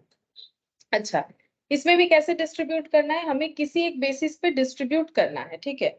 तो देखो यहाँ पर क्या होगा, जैसे मान लो S1 S2 को सर्विस प्रोवाइड कर रहा है, तो देखो ये जितने भी डिपार्टमेंट है, ये प्रोडक्शन डिपार्टमेंट में तो अपना खर्चा चार्ज करेगा ही करेगा। जैसे हम यहाँ पर एक एग्जांपल देते हैं, जैसे देखो S1 अपना खर्चा P1 में चार्ज करेगा, P2 में भी करेगा, P3 में भी करेगा, ठीक है। क्योंकि S1 S2 को सर्विस प्रोवाइड कर रहा है तो वो अपना खर्चा S2 पे भी चार्ज करेगा, ठीक है।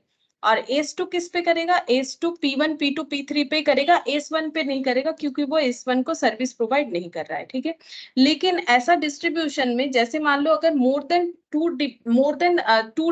सर्विस डिपार्टमेंट से ज्यादा हो गया, जैसे मान लो यहाँ S3 भी हो गया, तो किसका डिस्ट्रीब्यूशन पहले करे किसका डिस्ट्रीब्यूशन बाद में करे, ये कंफ्यूजन हो सकता है। यहाँ पर देखो ऐसा नहीं होगा कि पहले S1 कर दिए फिर S2, ऐसा बात नहीं। यहाँ पर क्या देखना पड़ता है कि जिसका खर्चा सबसे ज्यादा आया है, ठीक है, उसी का डिस्ट्रीब्यूशन पहले स्टार्ट होगा। मतलब देखो अभी समझ में आएगा, ये जो क्वेश्चन है ना इसी से समझ में आ जाएगा। इसके बाद वाला ये देखो जो कि इस मेथड को रिलेट करता है, देखो यहाँ पर दिया है, ये देखो बोल रहा है कि suppose the expenses of 2 production department A and B, तो 2 प्रोडक्शन डिपार्टमेंट है A and B, and 2 service department X and Y are as under. तो ये देखो ये जो खर्चा हमें टोटल करके दे दिया है, ये कौन सा खर्चा है, ये हम लोग का प्राइमरी डिस्ट्रीब्यूशन किया हुआ खर्चा होगा जो हमें यहाँ पर दे दिया है, ठीक है। अच्छा, अब क्या बोला है देखो, एपोर्शनमेंट का बेसिस बता दिया है। तो वाई कौन है, वाई जो है सर्विस डिपार्टमेंट है, ठीक है। अच्छा, यहाँ पर ये y दिया है, a दिया है, b दिया है, कहां पर, एपोर्शनमेंट बेसिस में। इसका मतलब खर्चा एपोर्शन होगा a b में, वो तो हमें पता है कि प्रोडक्शन डिपार्टमेंट में खर्चा एपोर्शन होगा, उसी को तो सेकेंडरी डिस्ट्रीब्यूशन कहते हैं। और यहाँ पर y लिखा हुआ है, x नहीं लिखा हुआ है, इसका मतलब खर्चा y को एपोर्शन करेगा कौन, x, ठीक है। वैसे तो सारे के सारे सर्विस डिपार्टमेंट x अपना खर्चा किसको किसको एपोर्शन करेगा, a को भी करेगा बी को भी करेगा। वाई अपना खर्चा किसको एपोर्शन करेगा, ए को भी करेगा बी को भी करेगा, ठीक है। अब वाई अपना खर्चा किसको एपोर्शन करेगा, एक्स को करेगा नहीं, क्यों, देखो यहाँ पर एपोर्शनमेंट में वाई का नाम आया हुआ है, मतलब सर्विस कौन किसको प्रोवाइड करता है, सर्विस एक्स वाई को प्रोवाइड करता है, वाई एक्स को प्रोवाइड नहीं करता। इसीलिए बोल रहा है कि एक्स अपना खर्चा वाई को एपोर्शन करेगा, इसलिए एपोर्शनमेंट बेसिस पे वाई का नाम दिया गया है, ठीक है। तो इसीलिए खर्चे को हमें इस तरीके से डिस्ट्रीब्यूट करना होगा। तो एक सर्विस डिपार्टमेंट दूसरे सर्विस डिपार्टमेंट को हम लोग जो सर्विस प्रोवाइड प्रोवाइड कर रहा है, यहाँ पर पता चल गया कि कौन किसको कर रहा है। इसका मतलब x जो है वो y को सर्विस प्रोवाइड कर रहा है, ठीक है। अब हमें किस बेसिस पे डिस्ट्रीब्यूट करना पड़ेगा, ये जो परसेंटेज है इसका हम लोग रेशियो बना के डिस्ट्रीब्यूट कर लेंगे, ठीक है। तो अभी हम लोग पॉइंट 1 का ही डील कर रहे हैं, मतलब ये वाला जो है ना, मोर देन 1 डिपार्टमेंट होगा तो क्या होगा, ये जो पॉइंट दिया हुआ है ना, ऐसा क्वेश्चन आएगा तो हम बताएंगे कि कैसे करके हो रहा है। अभी हम लोग इस क्वेश्चन को कर लेते। तो अगर हमें क्वेश्चन में ऐसा देखने को मिले, ये क्वेश्चन हम लोग डायरेक्ट रीडिस्ट्रीब्यूशन मेथड से नहीं करेंगे क्योंकि वहां पर सर्विस डिपार्टमेंट आपस में सर्विस प्रोवाइड नहीं करता है। तो इस क्वेश्चन के लिए इसके पहले वाला मेथड जो है वो यूजफुल नहीं है, यानी कि डायरेक्ट रीडिस्ट्रीब्यूशन मेथड, ठीक है। डायरेक्ट रीडिस्ट्रीब्यूशन मेथड से ये क्वेश्चन सॉल्व नहीं करना है हमें। अगर क्वेश्चन में मेथड्स ना बता दे, लेकिन हम तो बता रहे हैं ना कि क्या क्या फॉलो करके हमें मेथड्स को चूज करना है, तो उसका ध्यान रखना है। देखो, डायरेक्ट रीडिस्ट्रीब्यूशन मेथड में एक दूसरे को सर्विस प्रोवाइड नहीं कर सकते, लेकिन यहाँ पर हो रहा है। यहाँ पर 2 सर्विस डिपार्टमेंट है जिसमें से एक एक जो है दूसरे को सर्विस प्रोवाइड कर रहा है और रिटर्न में उससे सर्विस नहीं ले रहा है। तो इसका मतलब इसके लिए जो मेथड है वो स्टेप डिस्ट्रीब्यूशन मेथड है, ठीक है। अच्छा, अब हम लोग को इसमें इसको सेकेंडरी डिस्ट्रीब्यूशन करके दिखाना पड़ेगा। तो illustration 2, summary of overhead distribution, summary of overhead distribution.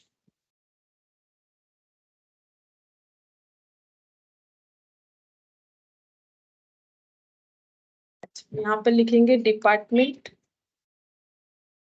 X Y A B.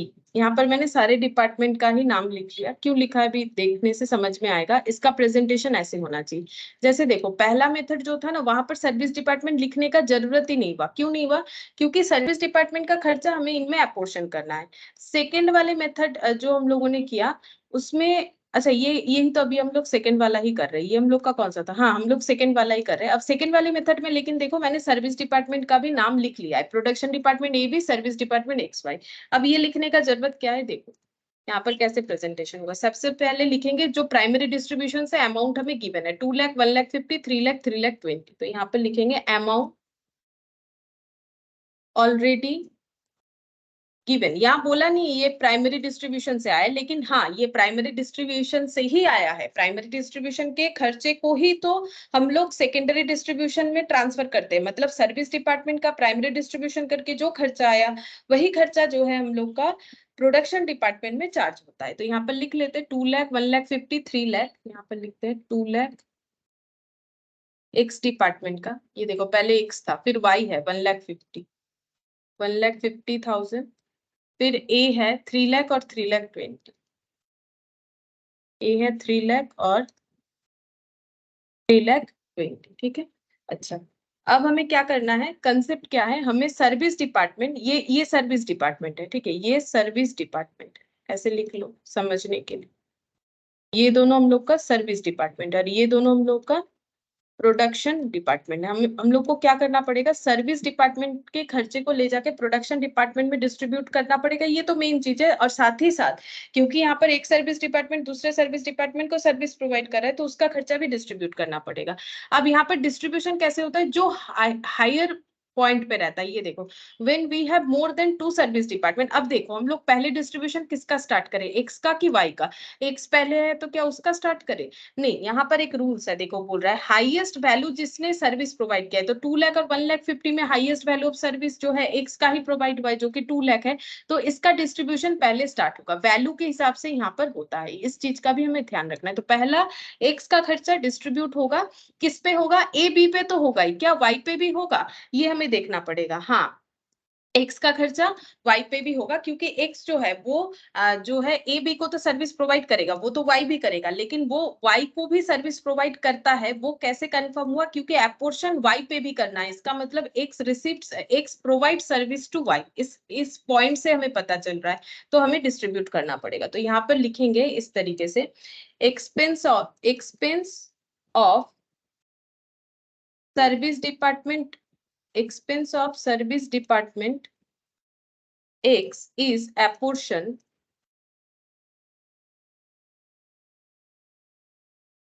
among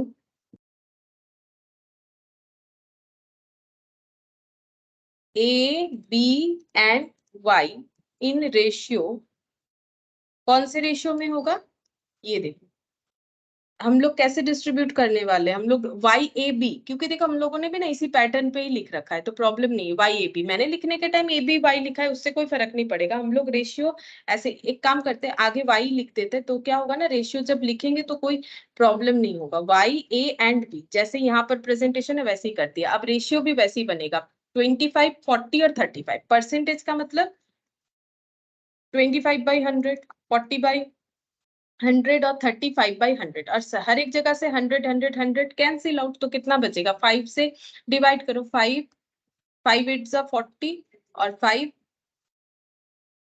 7, ठीक है। 5:8:7 निकल के आ रहा है रेशियो, इस पे डिस्ट्रीब्यूट करना पड़ेगा 5:8:7।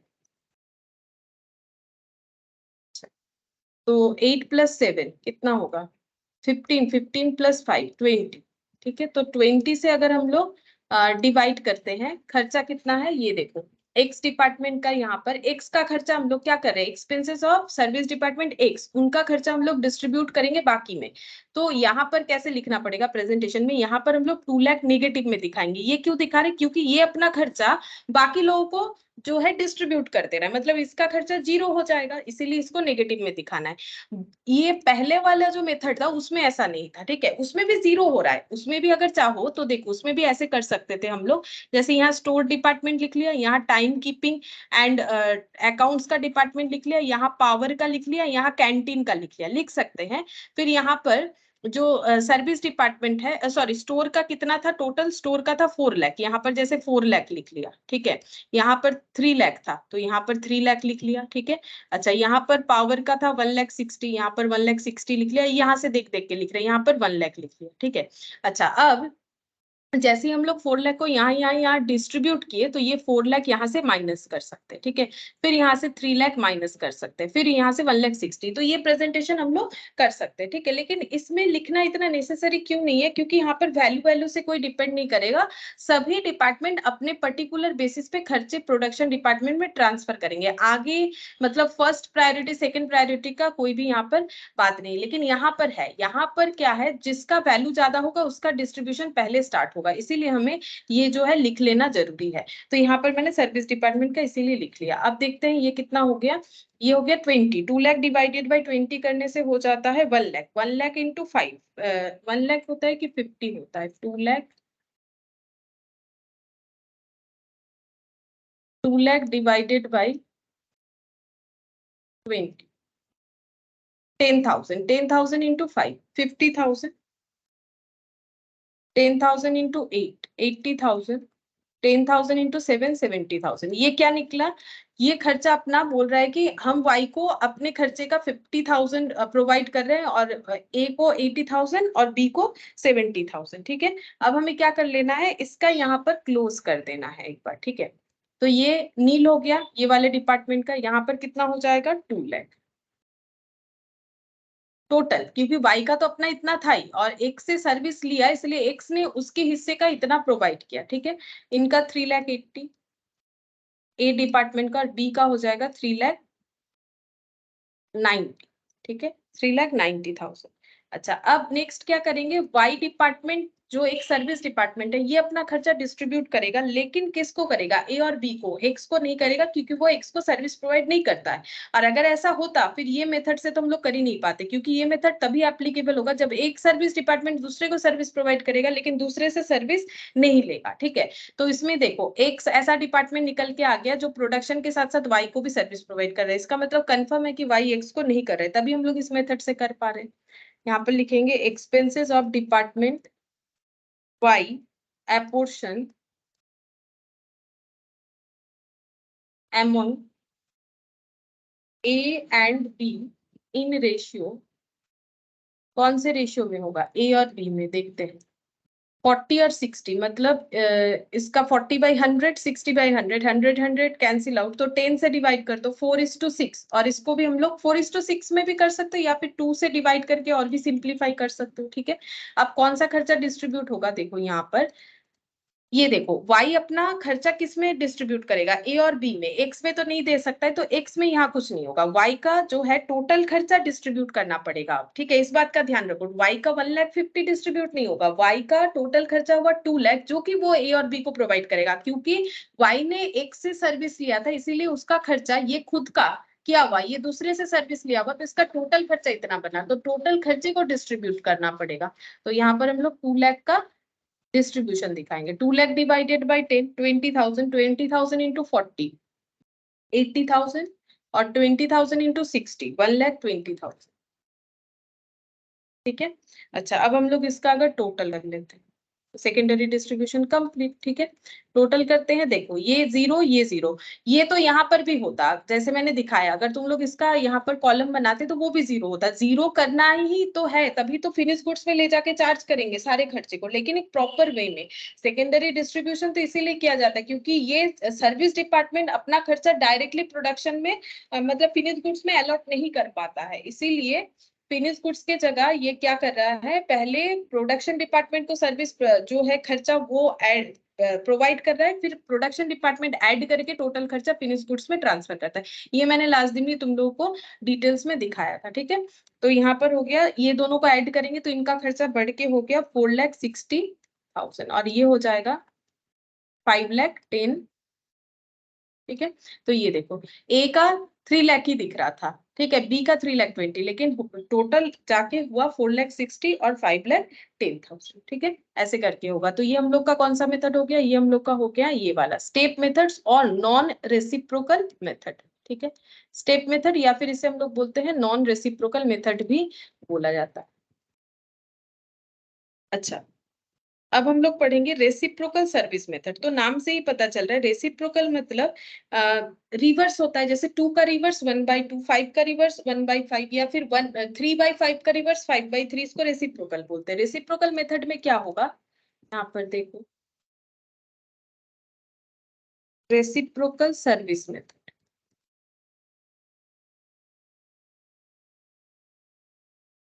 रेसिप्रोकल सर्विस मेथड में क्या होता है, जैसे 3 सर्विस डिपार्टमेंट है, ठीक है, ये एग्जांपल है, 3 की जगह 2 भी हो सकता है, ठीक है, और S1 S2 2 सर्विस डिपार्टमेंट, ये 3 प्रोडक्शन डिपार्टमेंट है। अब यहाँ पर क्या होगा, यहाँ पर S1 S2 को भी सर्विस प्रोवाइड करेगा as well as S2 S1 को भी करेगा, इसीलिए इसको रेसिप्रोकल मेथड बोला जाता है, ठीक है। तो अगर एक सर्विस डिपार्टमेंट दूसरे को सर्विस प्रोवाइड करेगा तो वो दूसरे से सर्विस लेगा भी, तो इसको बोलते हैं रेसिप्रोकल सर्विस मेथड। तो यहाँ पर लिख देते हैं इसका main concept, if one service department providing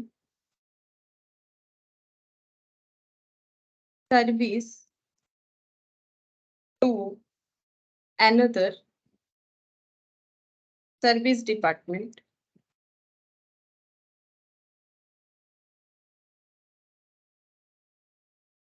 and in return receiving service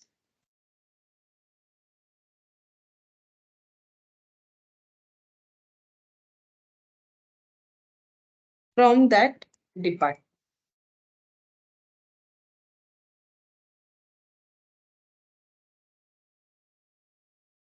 If one service department providing service to another service department and in return receiving service from that department, मतलब एक दूसरे को सर्विस प्रोवाइड कर रहे हैं, ठीक है, ऐसे केसेस में इसको बोला जाता है रेसिप्रोकल सर्विस मेथड। अब ये नाम है और इसके अंडर जो मतलब कैलकुलेशन है वो 3 तरीके से होगा, ठीक है, एक है साइमल्टेनियस इक्वेशन मेथड, दूसरा है रिपीटेड डिस्ट्रीब्यूशन मेथड और तीसरा है ट्रायल एंड एरर मेथड, ठीक है।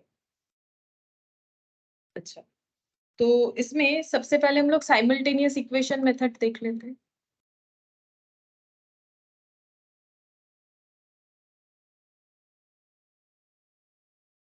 Simultaneous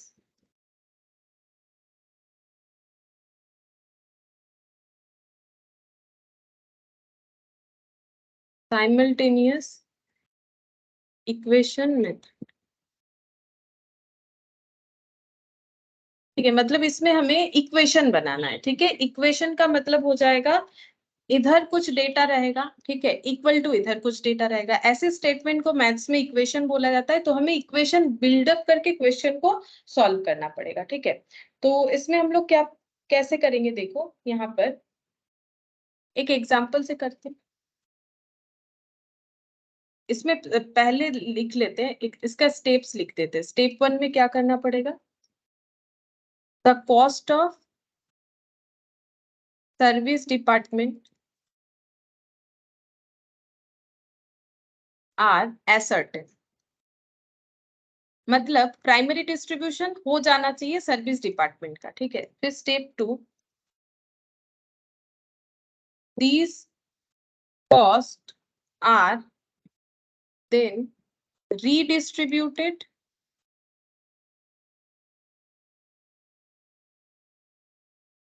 to production department on the basis of given percentage, on the basis of given percentage, ठीक है। जितना भी लिख लेते हैं क्यों ना हम लोग, जब तक हम लोग एक क्वेश्चन नहीं करेंगे ना, तब तक हम लोग को नहीं समझ में आएगा कि किस तरीके से इस मेथड का एप्लीकेशन होगा।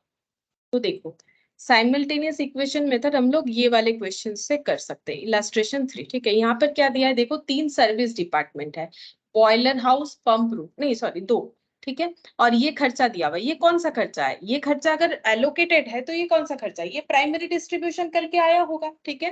प्राइमरी डिस्ट्रीब्यूशन करके ये खर्चा दिया हुआ है, टोटल हो रहा है 3,60,000 रुपीज। अब हमें क्या करना है, प्रोडक्शन डिपार्टमेंट क्या है, एबी, ठीक है। सर्विस डिपार्टमेंट का नाम तो हमें यहीं पर पता चल गया, बॉयलर हाउस और पंप हाउस।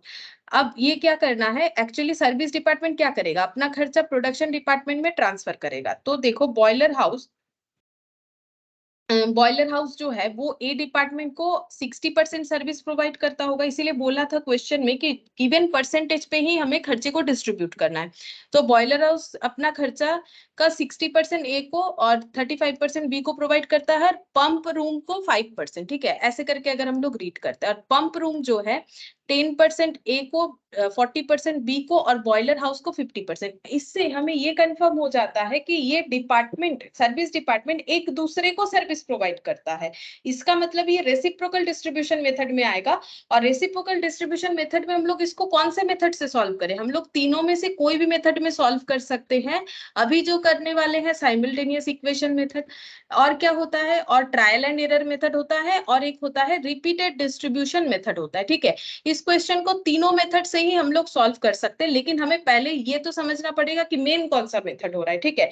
ये हम लोग डायरेक्ट डिस्ट्रीब्यूशन मेथड से नहीं कर पाएंगे, डायरेक्ट जो रीडिस्ट्रीब्यूशन मेथड था, क्यों, क्योंकि वहां पर हम लोगों को बताया गया था कि सर्विस डिपार्टमेंट आपस में सर्विस प्रोवाइड नहीं करेगा, करेगा भी तो उसे इग्नोर करना है, वो कंसेप्ट यहाँ पर नहीं है। दूसरा जो था स्टेप डिस्ट्रीब्यूशन, जहां पर हमें एक सर्विस डिपार्टमेंट दूसरे को प्रोवाइड करता भी है तो उससे लेगा नहीं। लेकिन यहाँ पर देख लो, बॉयलर हाउस भी पंप रूम को सर्विस प्रोवाइड करता है, पंप रूम भी बॉयलर हाउस को सर्विस प्रोवाइड करता है। मतलब ये हो जाता है रेसिप्रोकल डिस्ट्रीब्यूशन मेथड, जिसमें हमारे पास 3 मेथड है, तीनों में से कोई भी एक मेथड एडॉप्ट करके हम लोग क्वेश्चन को सॉल्व कर सकते हैं, ठीक है। अब ये वाला क्वेश्चन हम क्योंकि इक्वेशन मेथड बोल दिए हैं, तो हम लोग पहले इक्वेशन मेथड से ही इस क्वेश्चन को सॉल्व करके देखेंगे। तो देखो इस क्वेश्चन को सॉल्व कैसे किया जाएगा, इलस्ट्रेशन 3। तो इक्वेशन मेथड को सॉल्व करने के लिए जैसे हम लोग इक्वेशन बनाते हैं तो कुछ ना कुछ एजम्पशन लेते हैं, वैसे ही लेंगे। यहाँ पर सबसे पहले यहाँ पर लिखेंगे the total expenses of the two service department will be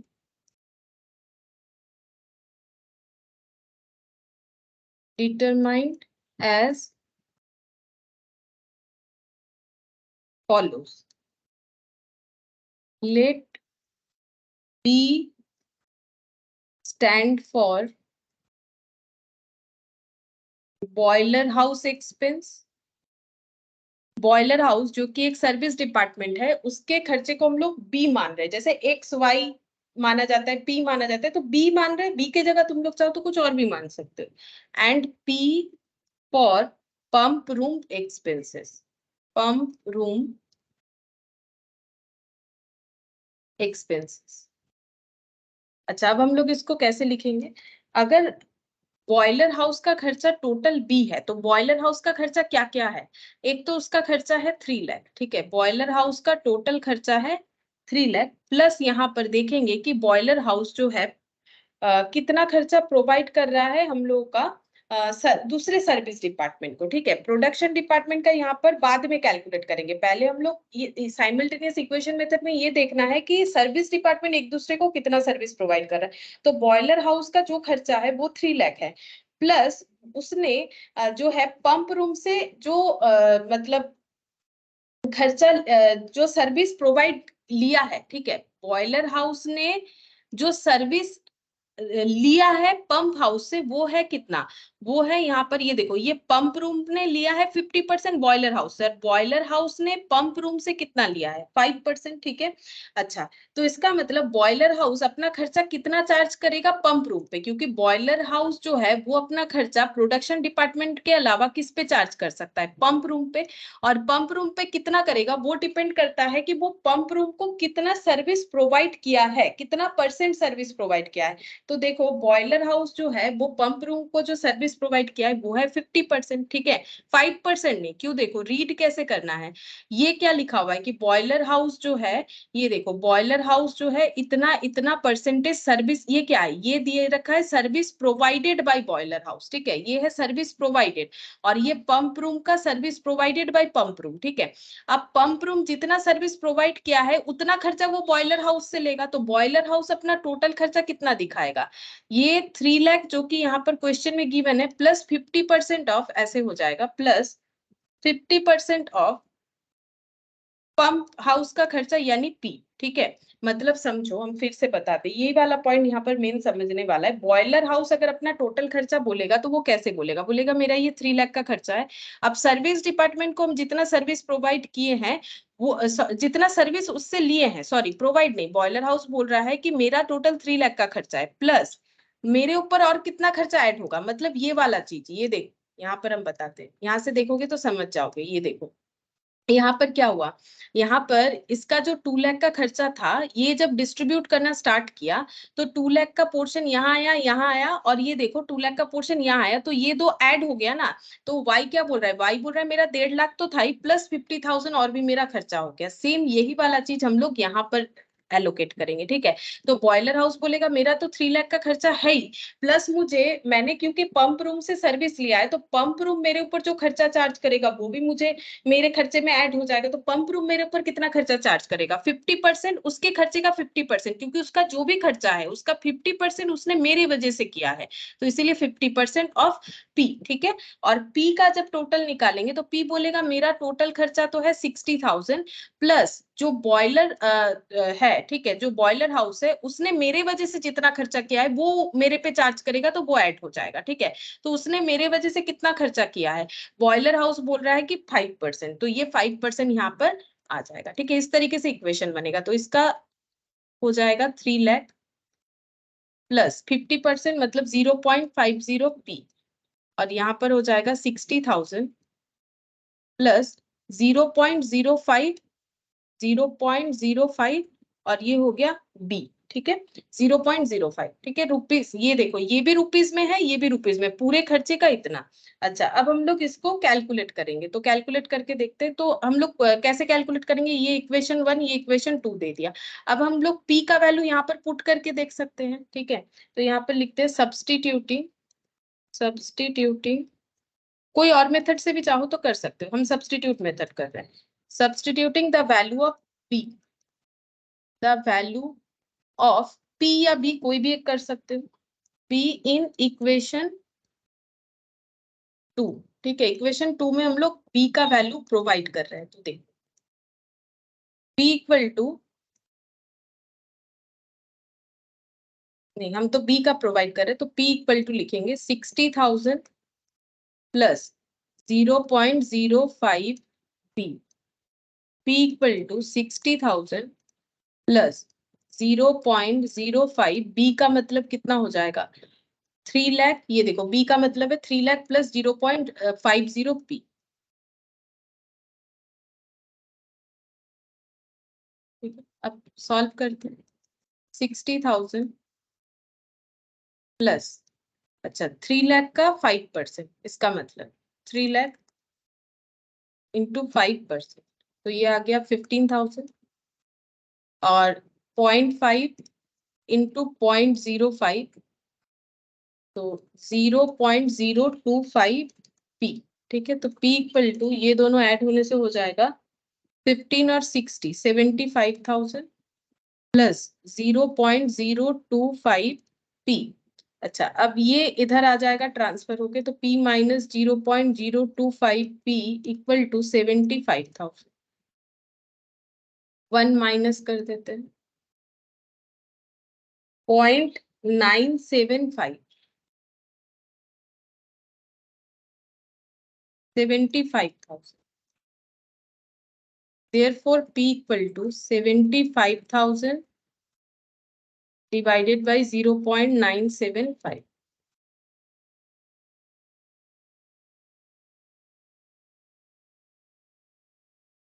ये आंसर आ रहा है कुछ इतना 76,923। ठीक है, ये हम लोग का क्या वैल्यू निकल के आ गया, P। P का वैल्यू निकल के आ गया। सिमिलर तरीके से हम लोग P का भी निकाल सकते हैं। ये P हो गया, और तो यहाँ पर लिखते हैं P हो गया, B का निकालेंगे। B हो जाएगा B equal to 3 lakh plus 0.050 P।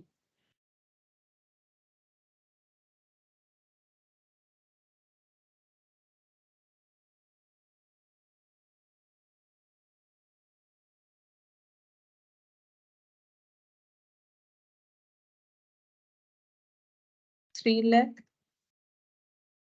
Plus 0 point, ये 0, ये 5 था। अच्छा, गलत हो जाता, ये 5 था। 0.5 इंटू P का मतलब हो जाएगा 76,923। ये हम लोगों ने कैलकुलेट किया, 76,923। 76,923 इंटू 0.5 प्लस 3 लाख। अच्छा, 3,38,461.5। 3,38,461.5। इसको हम लोग चाहे तो अप्रोक्सीमेटली 2 भी कर सकते हैं, अगर हम लोगों को राउंड में आंसर देना है। ठीक है, तो ये हम लोगों ने क्या निकाला, टोटल सर्विस डिपार्टमेंट का खर्चा निकाला। ठीक है, किस बेसिस पे निकाला, देखो हम लोगों ने ये निकाला कि सर्विस डिपार्टमेंट का जो खर्चा प्राइमरी डिस्ट्रीब्यूशन से आए वो तो है ही, प्लस हम लोग ये आइडेंटिफाई करेंगे कि सर्विस डिपार्टमेंट को, service department to service department जो है सर्विस रेंडर होने के वजह से इनका खर्चा कितना एड ऑन हो रहा है, वो हम लोगों ने निकाला। लेकिन अभी कंप्लीट नहीं हुआ है। क्यों नहीं हुआ है, क्योंकि प्रोडक्शन डिपार्टमेंट में तो अभी तक हम लोगों ने सर्विस प्रोवाइड किया ही नहीं है, क्योंकि सर्विस डिपार्टमेंट का खर्चा तो खाली हो जाएगा, ट्रांसफर तो प्रोडक्शन डिपार्टमेंट में ही होगा। तो नेक्स्ट हम लोग लिखेंगे the expenses will be allocated to the production department as under।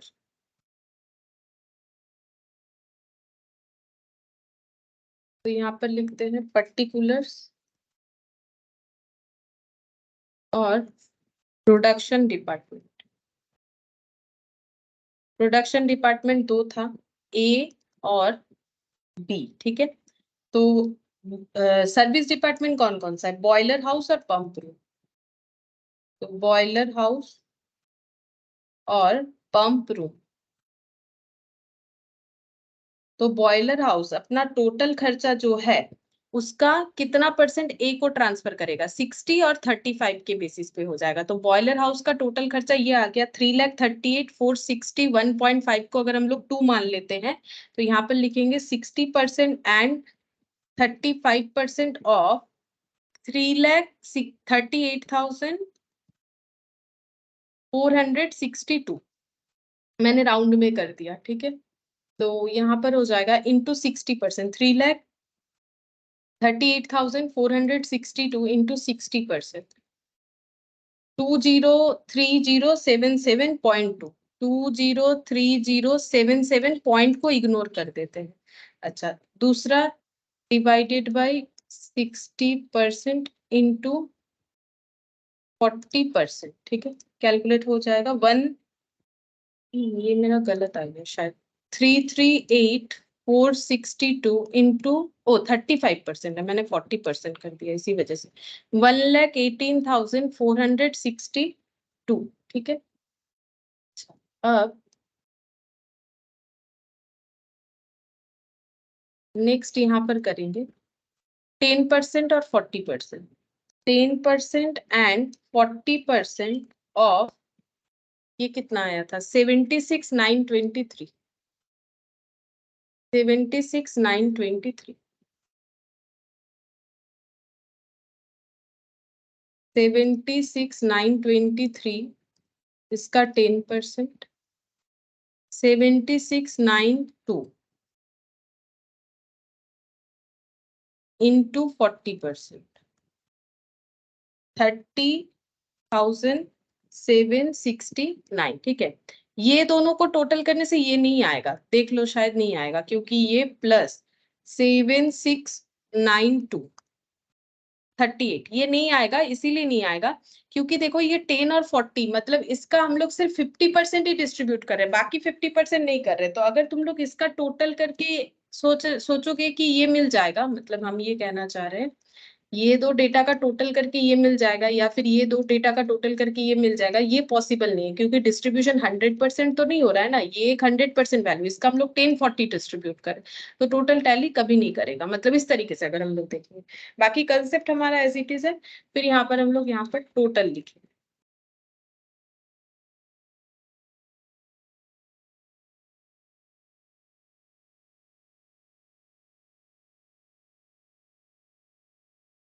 कितना होगा, 7 2 9, 7 और 9 16,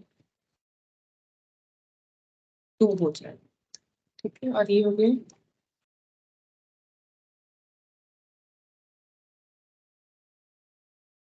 1,49,131, ठीक है। ये क्या निकल के आ गया, टोटल ऑफ एक्सपेंस, ये क्या निकला, इसको ऐसे लिख सकते हैं, total of expense apportion to A and B, ठीक है। ये वाला, ये टोटल लैंग्वेज हटाना चाहो तो हटा सकते। तो देखो जो मतलब इक्वेशन मेथड है थोड़ा सा अलग है, उतना आसानी से मतलब डायरेक्टली नहीं हो रहा है, लेकिन हम बता रहे हैं इक्वेशन मेथड में सबसे पहले हम लोग को क्या करना पड़ेगा, सबसे पहले प्राइमरी डिस्ट्रीब्यूशन अगर नहीं किया हुआ है वो तो करना ही है, सेकेंडरी डिस्ट्रीब्यूशन के लिए पहले प्राइमरी डिस्ट्रीब्यूशन जरूरी है, ठीक है।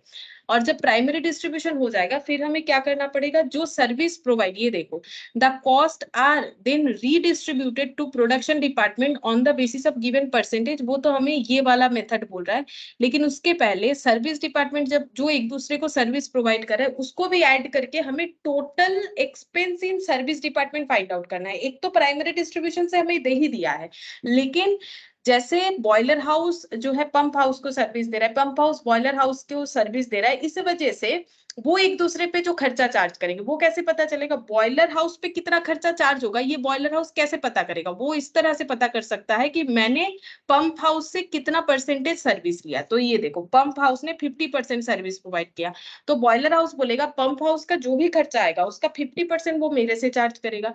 पंप हाउस क्या बोलेगा, बॉयलर हाउस का जो भी खर्चा आएगा उसका 5% वो मेरे से चार्ज करेगा, क्योंकि 5% का खर्चा उसका मेरे वजह से हुआ है। तो ये टोटल करने से पता चला इतना इतना हो रहा है। अब जैसे मैंने बीपी लिया है, तुम लोग इसको चाहो तो एक्स वाई भी ले सकते हो, इसमें कोई प्रॉब्लम नहीं है, ये रुपीज में ही है। अच्छा, ठीक से, अच्छा फिर इसके बाद हम लोगों ने इसको सॉल्व किया, सॉल्व करके बी और पी निकाल लिया। बी क्या हो गया, बी हो गया कि जितना बॉयलर हाउस का खर्चा है, और पी क्या हो गया, जितना टोटल पंप हाउस का खर्चा है। तो हम लोग को सर्विस डिपार्टमेंट का टोटल खर्चा पता चल गया। अब उस टोटल खर्चा करना क्या है, एट लास्ट तो हमें प्रोडक्शन डिपार्टमेंट में ही चार्ज करना है, तो हम लोगों ने प्रोडक्शन डिपार्टमेंट में चार्ज कर दिया, और यहाँ पर हमेशा गिवन परसेंटेज होगा उस बेसिस पे हमें चार्ज करके देना है। मैंने जैसे पॉइंट इग्नोर किया, तुम लोग चाहो तो इग्नोर कर सकते हो, पॉइंट के साथ भी क्वेश्चन को चाहो तो सॉल्व कर सकते हो, ठीक है, जैसा ठीक लगे। तो ये हम लोग का इलास्ट्रेशन 3 हुआ। अच्छा, यहाँ पर ये देखो, ये जो क्वेश्चन है इलास्ट्रेशन 4, इसमें पहले एक प्राइमरी डिस्ट्रीब्यूशन दिया है, prepare a statement showing distribution over to various department, अलग अलग डिपार्टमेंट का किस तरीके से डिस्ट्रीब्यूशन होगा इसके बारे में हमें दिया हुआ है, ठीक है। अच्छा, इसका मतलब इसको हमें प्राइमरी डिस्ट्रीब्यूशन करने के लिए बोला है, ठीक है, इसका हमें प्राइमरी डिस्ट्रीब्यूशन करने के लिए बोला है। तो ये तुम लोग चाहो तो खुद से कर सकते हो, प्राइमरी डिस्ट्रीब्यूशन जो करने के लिए बोला है। तो ये वाला क्वेश्चन जो है इलास्ट्रेशन 4, यहाँ पर लिखते हैं इलास्ट्रेशन 4, ये होमवर्क में इसका पॉइंट ए कर सकते हो, ठीक है, और पॉइंट भी होगा कि नहीं वो हम देख लेते हैं। Prepare a statement showing redistribution of services, मतलब secondary distribution, department expenses to production department using trial and error method। अच्छा, ये ट्रायल एंड एरर मेथड के लिए बोला है, जो कि मैंने अभी तुम लोग को सिखाया नहीं, ये वाला ट्रायल एंड एरर मेथड। देखो ट्रायल एंड एरर मेथड कौन से, इसी का है, ठीक है। तो पहले हम लोग रिपीटेड डिस्ट्रीब्यूशन सीखेंगे, फिर ट्रायल एंड एरर सीखेंगे। तो रिपीटेड क्योंकि ये कम यूज करना चाहिए, बेस्ट यही होता है, ठीक है। और इक्वेशन वाला भी ठीक है। तो पहले हम लोग रिपीटेड डिस्ट्रीब्यूशन सीखेंगे, और रिपीटेड डिस्ट्रीब्यूशन जैसे ही हम लोग सीख लेंगे नेक्स्ट दिन पहले, उसके बाद आज जो हम लोगों ने क्वेश्चन किया था ना स्टार्टिंग में, उसका ए पोर्शन किया था, बी पोर्शन नहीं किया था। उस पे बी पोर्शन पे हमें secondary distribution repeated distribution method से करने के लिए बोला था। वो सॉल्व करने के बाद फिर हम लोग ट्रायल एंड एरर मेथड सीखे, ठीक है। फिर आज हम लोग इतना ही करते हैं, ये तुम लोग पहले अच्छे से देखो।